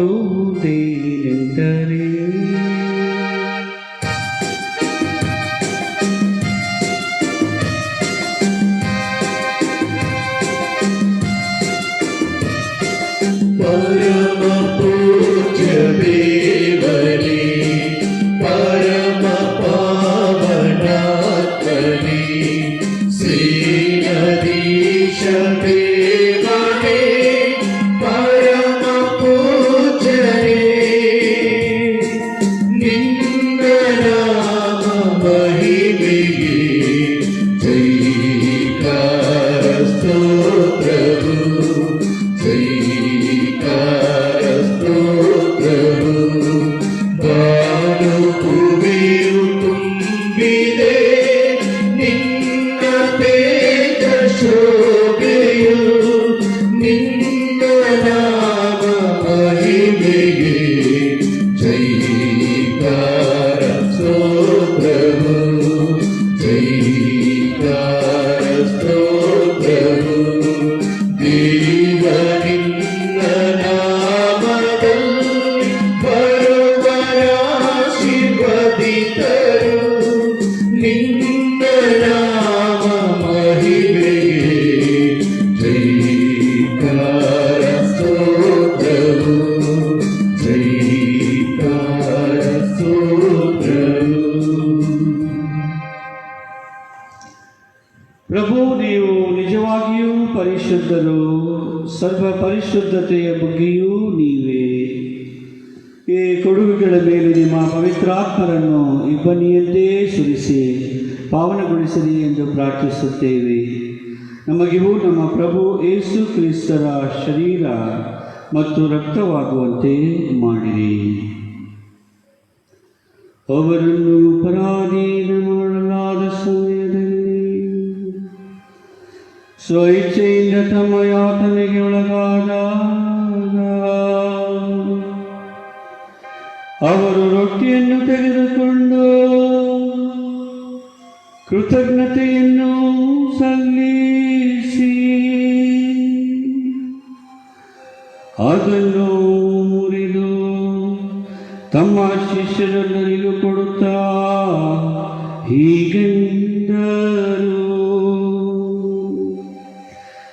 ತೆಗೆದುಕೊಳ್ಳಿ, ಇದನ್ನು ನೀವೆಲ್ಲರೂ ಭುಜಿಸಿರಿ, ಏಕೆಂದರೆ ಇದು ನಿಮಗಾಗಿ ಒಪ್ಪಿಸಲಾಗುವ ನನ್ನ ಶರೀರ.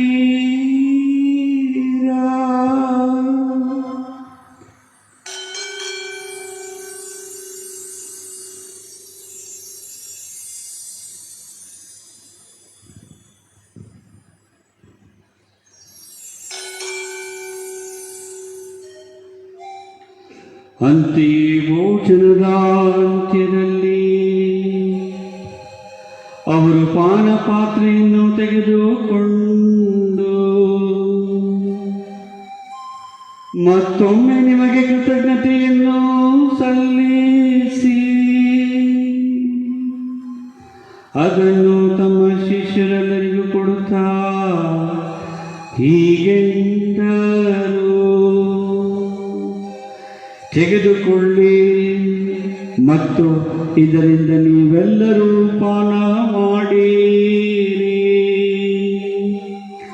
ಏಕೆಂದರೆ ಇದು ಹೊಸ ಮತ್ತು ಅನಂತ ಒಡಂಬಡಿಕೆಯ ನನ್ನ ರಕ್ತದ ಪಾತ್ರೆ.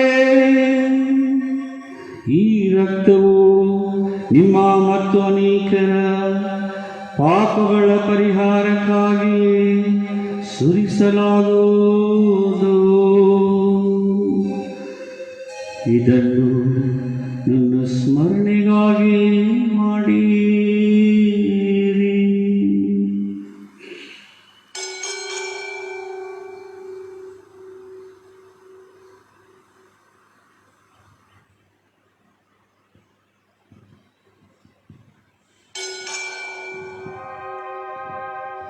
ವಿಶ್ವಾಸದ ರಹಸ್ಯ.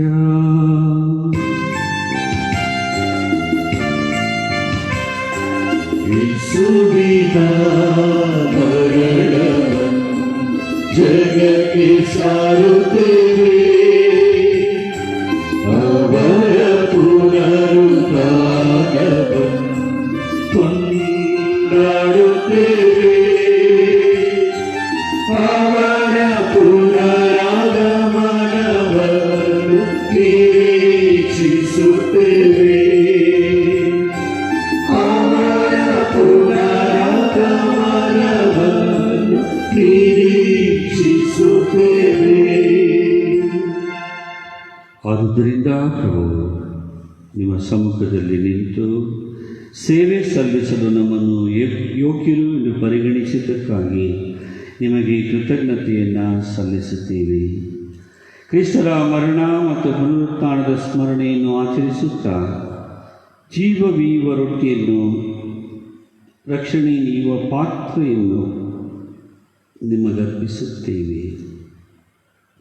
ಕ್ರಿಸ್ತರ ಶರೀರ ಮತ್ತು ರಕ್ತದಲ್ಲಿ ಪಾಲ್ಗೊಳ್ಳುವ ನಮ್ಮನ್ನು ಪವಿತ್ರಾತ್ಮರು ಒಂದುಗೂಡಿಸಬೇಕು ಎಂದು ನಿಮ್ಮನ್ನು ವಿನಯದಿಂದ ವಿನಯಿಸುತ್ತೇವೆ. ಪ್ರಭು, ನಿಮ್ಮ ವಿಶ್ವವ್ಯಾಪಿ ಧರ್ಮಸಭೆಯನ್ನು ಸ್ಮರಿಸಿಕೊಳ್ಳಿರಿ. ನಮ್ಮ ವಿಶ್ವಗುರು ಫ್ರಾನ್ಸಿಸ್ ಅವರೊಂದಿಗೂ ನಮ್ಮ ಧರ್ಮಾಧ್ಯಕ್ಷ ಪೀಟರ್ ಅವರೊಂದಿಗೂ ಸಕಲ ಯಾಜಕರೊಂದಿಗೂ ಅದನ್ನು ಪ್ರೀತಿಯ ಪರಿಪೂರ್ಣತೆಯೆಡೆಗೆ ಮುನ್ನಡೆಸಿರಿ. ಪ್ರಭು, ಪುನರುತ್ಥಾನದ ನಿರೀಕ್ಷೆಯಲ್ಲಿ ವಿಶ್ರಮಿಸುತ್ತಿರುವ ನಮ್ಮ ಸಹೋದರ ಸಹೋದರಿಯರನ್ನು, ನಿಮ್ಮ ದಯೆಯಲ್ಲಿ ಮೃತರಾದ ಎಲ್ಲರನ್ನೂ ಸ್ಮರಿಸಿಕೊಳ್ಳಿರಿ.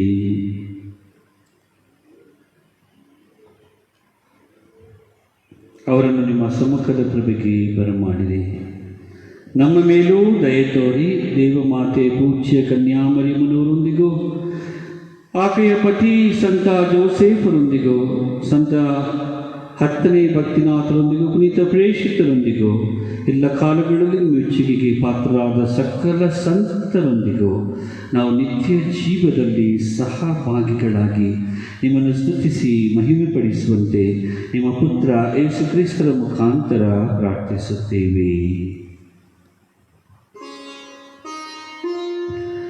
ಇವರ ಮುಖಾಂತರವೂ ಇವರೊಂದಿಗೂ ಇವರಲ್ಲಿಯೂ ಸರ್ವಶಕ್ತ ತಂದೆಯಾದ ದೇವರೇ, ಪವಿತ್ರಾತ್ಮರ ಐಕ್ಯದಲ್ಲಿ ಸರ್ವ ಗೌರವವೂ ಮಹಿಮೆಯೂ ಯುಗ ಯುಗಾಂತರಕ್ಕೂ ನಿಮಗೆ ಸಲ್ಲಲಿ.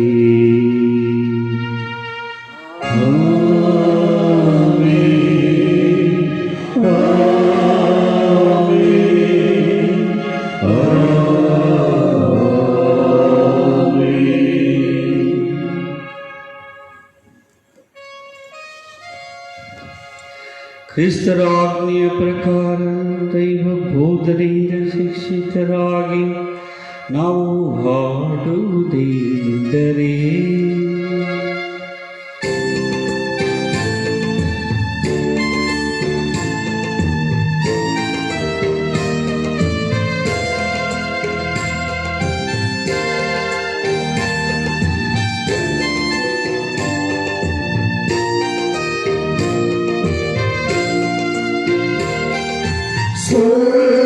ಸ್ವರ್ಗದಲ್ಲಿರುವ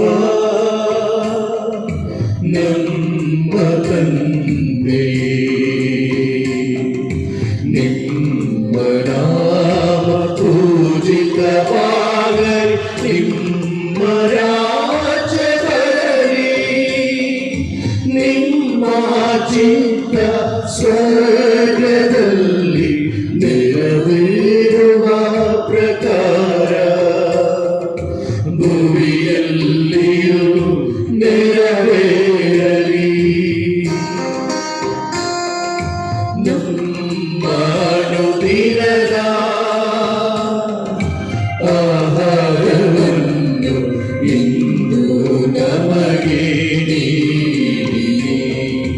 ನಮಗೆ ತಪ್ಪು ಮಾಡಿದವರನ್ನು ನಾವು ಕ್ಷಮಿಸುವ ಪ್ರಕಾರ ನಮ್ಮ ಪಾಪಗಳನ್ನು ಕ್ಷಮಿಸಿರಿ.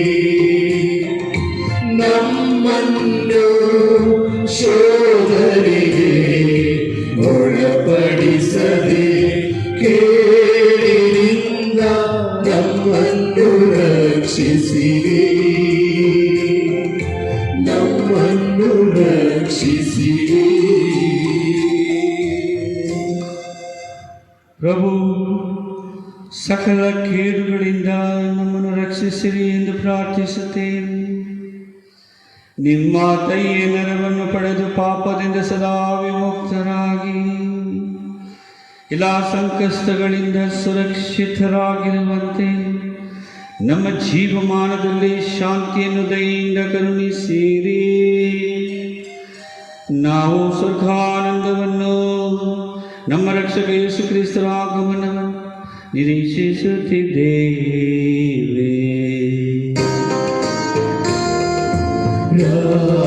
ರಾಜ್ಯಭಾರವು ಅಧಿಕಾರ ಯುಗ ಯುಗಾಂತರಕ್ಕೂ ನಿಮಗೆ ಸಲ್ಲಲಿ, ನಿಮಗೆ ಸಲ್ಲಲಿ.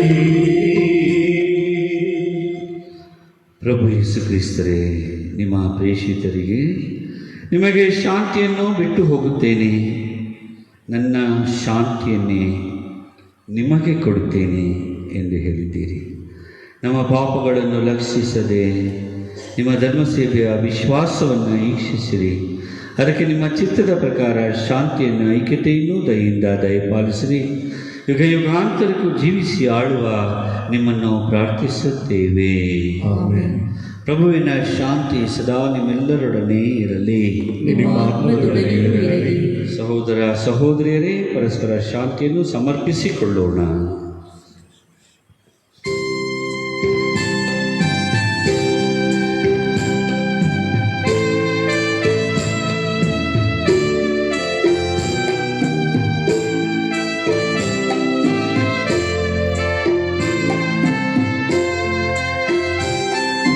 ಲೋಕದ ಪಾಪಗಳ ನೀಗುವ ದೇವರ ಕುರಿಮರಿಯೇ, ನಮಗೆ ದಯೆ ತೋರಿ. ಲೋಕದ ಪಾಪಗಳ ನೀಗುವ ದೇವರ ಕುರಿಮರಿಯೇ, ನಮಗೆ ದಯೆ ತೋರಿ. ಲೋಕದ ಪಾಪಗಳ ನೀಗುವ ದೇವರ ಕುರಿಮರಿಯೇ, ನಮಗೆ ಶಾಂತಿ ನೀಡಿರಿ, ನಮಗೆ ಶಾಂತಿ ನೀಡಿರಿ. ಪ್ರಭು ಯೇಸು ಕ್ರಿಸ್ತರೇ, ನಿಮ್ಮ ಶರೀರ ಮತ್ತು ರಕ್ತದ ಈ ಸ್ವೀಕಾರ ನಮ್ಮನ್ನು ನ್ಯಾಯ ತೀರ್ಪಿಗೂ ಖಂಡನೆ ಗುರಿ ಮಾಡದಿರಲಿ. ಆದರೆ ನಿಮ್ಮ ಪ್ರೀತಿಮಯತೆಯಿಂದ ನಮ್ಮ ದೇಹಾತ್ಮಕ್ಕೆ ರಕ್ಷಣೆ ಹಾಗೂ ಗುಣಪಡಿಸುವ ಸಿದ್ಧಶಕ್ತಿಯಾಗಲಿ.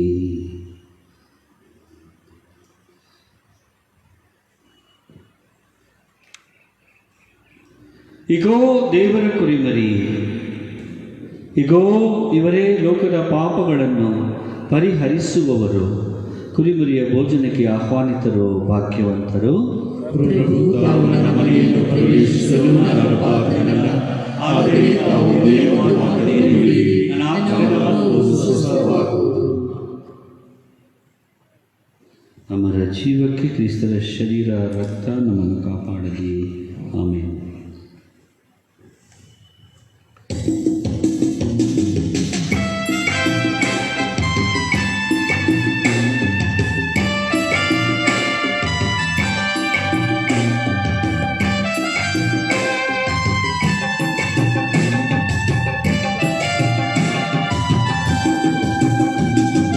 ಯೇಸುವೇ ಮುಕ್ತಿದಾಯಕ, ಯೇಸುವೇ ಶಕ್ತಿದಾಯಕ, ಯೇಸುವೇ ಮುಕ್ತಿದಾಯಕ, ಯೇಸುವೇ ಶಕ್ತಿದಾಯಕ, ಯೇಸುವೇ ನಮ್ಮಯ ದೇಶಪಾಲಕ, ಯೇಸುವೇ ನಮ್ಮಯ ದೇಶಪಾಲಕ.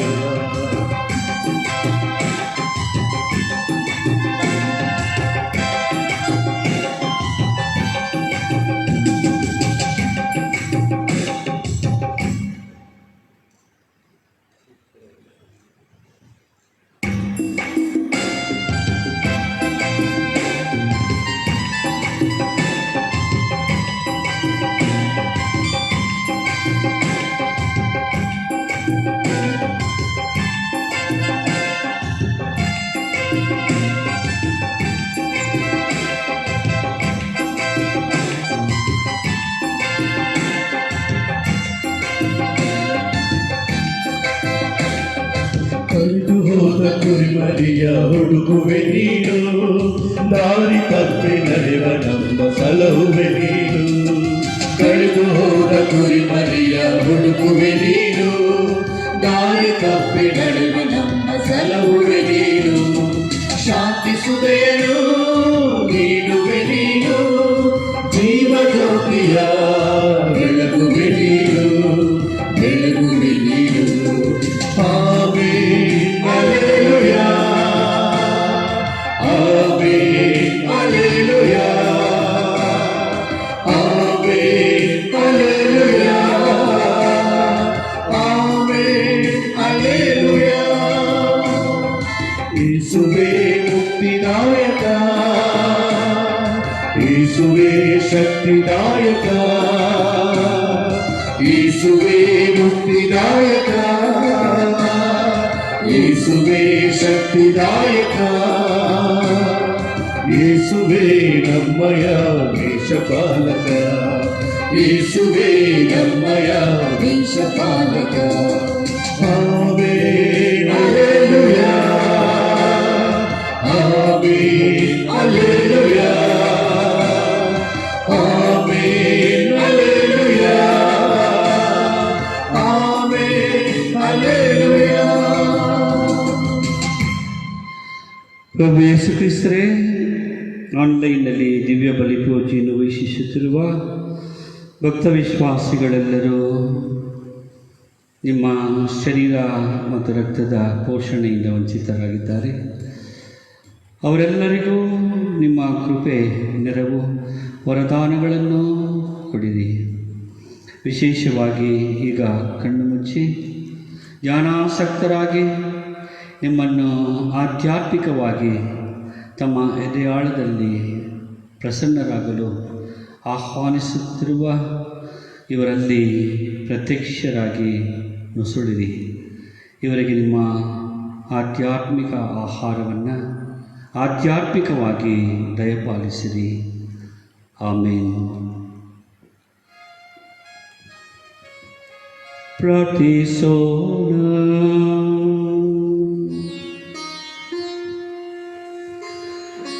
ಪ್ರಭು, ಈ ಕೊಡುಗೆಗಳನ್ನು ಭುಜಿಸಿದ ನಾವು ನಿಮ್ಮನ್ನು ಪ್ರಾರ್ಥಿಸುತ್ತೇವೆ. ಈ ರಹಸ್ಯದಲ್ಲಿ ಪಾಲ್ಗೊಳ್ಳುವುದರ ಮೂಲಕ ಇವುಗಳ ರಕ್ಷಣಾ ಫಲವು ನಮ್ಮಲ್ಲಿ ವರ್ಧಿಸಲಿ. ನಮ್ಮ ಪ್ರಭು ಕ್ರಿಸ್ತರ ಮುಖಾಂತರ ನಿಮ್ಮನ್ನು ಪ್ರಾರ್ಥಿಸುತ್ತೇವೆ.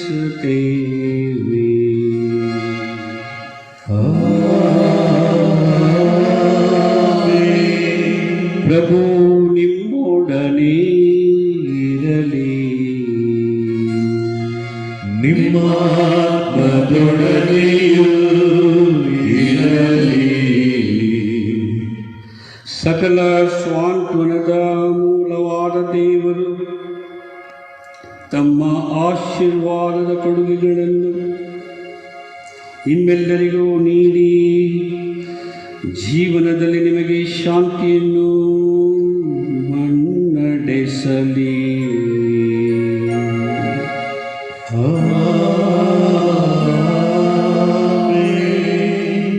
ದೇವರು ನಿಮ್ಮನ್ನು ಸಕಲ ವಿಪತ್ತುಗಳಿಂದ ಸಂರಕ್ಷಿಸಿ ತಮ್ಮ ಪ್ರೀತಿಯಿಂದ ನಿಮ್ಮ ಹೃದಯಗಳನ್ನು ದೃಢಪಡಿಸಲಿ.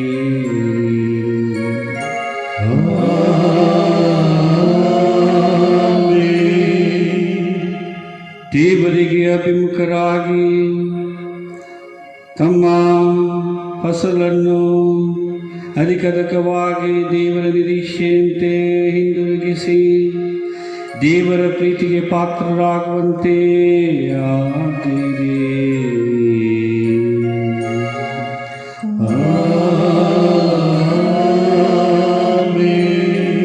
ಈ ಬಾಳ ಪಯಣದಲ್ಲಿ ನಂಬಿಕೆ, ನಿರೀಕ್ಷೆ ಮತ್ತು ಪ್ರೀತಿಯ ಕೊಡುಗೆಗಳನ್ನು ಸಮೃದ್ಧರಾಗಿ ನಿತ್ಯ ಜೀವಕ್ಕೆ ಸಂತೋಷದಿಂದ ಬಂದು ಸೇರುವಂತೆ ಆಗಲಿ.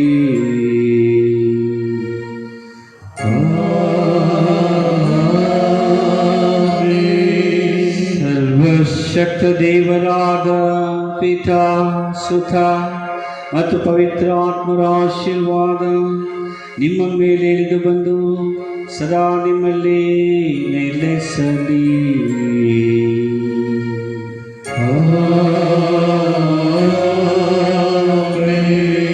ಹೋಗಿ ಬನ್ನಿ, ಬಲಿಪೂಜೆ ಮುಗಿಯಿತು. ದೇವರಿಗೆ ಕೃತಜ್ಞತೆ ಸಲ್ಲಲಿ.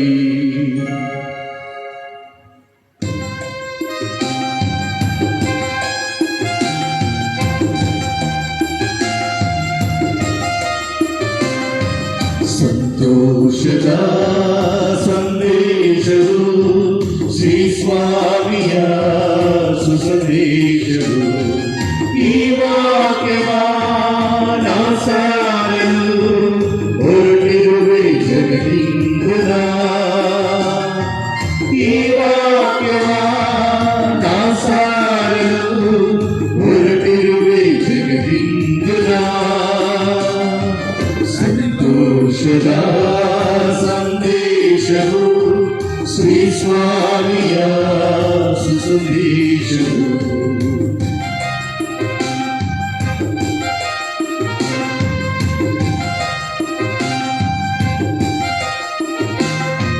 ಪಿತದೇವರು ನನಗೀದಂತೆ ನಾನೀಡುವೆ ನಿನ್ನ ಲೋಕಕ್ಕೆ. ಪಿತದೇವರು ನನಗೀದಂತೆ ನಾನೀಡುವೆ ನಿನ್ನ ಲೋಕಕ್ಕೆ. ಹೋಗೆಲ್ಲರೇ ಸುಸಂದೇಶ ಸಾರು, ದೇವ ಸಾಕ್ಷಿಯ ಸಸಿಯಾಗಿರು. ಬೋಧಿಸಲು ಭಯಬೇಡ, ಸೇವೆಯನ್ನು ಬಿಡಬೇಡ. ನಾನೀವೆ ಎಂದು ಆತ್ಮರ ಬರವ, ತಂದೆಯ ಬರವ. ಸಂತೋಷದ ಸಂದೇಶವು ಶ್ರೀ ಸ್ವಾಮಿಯ ಸುಸಂದೇಶವು. ಈ ವಾಕ್ಯವಾನ ಸಾರಲು ಹೊರಟಿರುವೆ ಜಗದಿಂದ. ಈ ವಾಕ್ಯವಾನ ಸಾರಲು ಹೊರಟಿರುವೆ ಜಗದಿಂದ. ಸಂತೋಷದ ಸಂದೇಶವು ಶ್ರೀ ಸ್ವಾಮಿಯ ಸುಸಂದೇಶವು. ಪುತ್ರರೊಡಗೂಡಿ ಅರಸೆ ಮನುತಾಯಿ. ಪವಿತ್ರ ಶಿಲುಬೆಯ ಮೂಲಕ ನಮ್ಮ ವೈರಿಗಳಿಂದ ನಮ್ಮನ್ನು ರಕ್ಷಿಸಿರಿ. ನಮ್ಮ ಸರ್ವೇಶ್ವರ ಪಿತನ ಸುತನ ಮತ್ತು ಪವಿತ್ರ ಆತ್ಮರ ನಾಮದಲ್ಲಿ ಆಮೆನ್.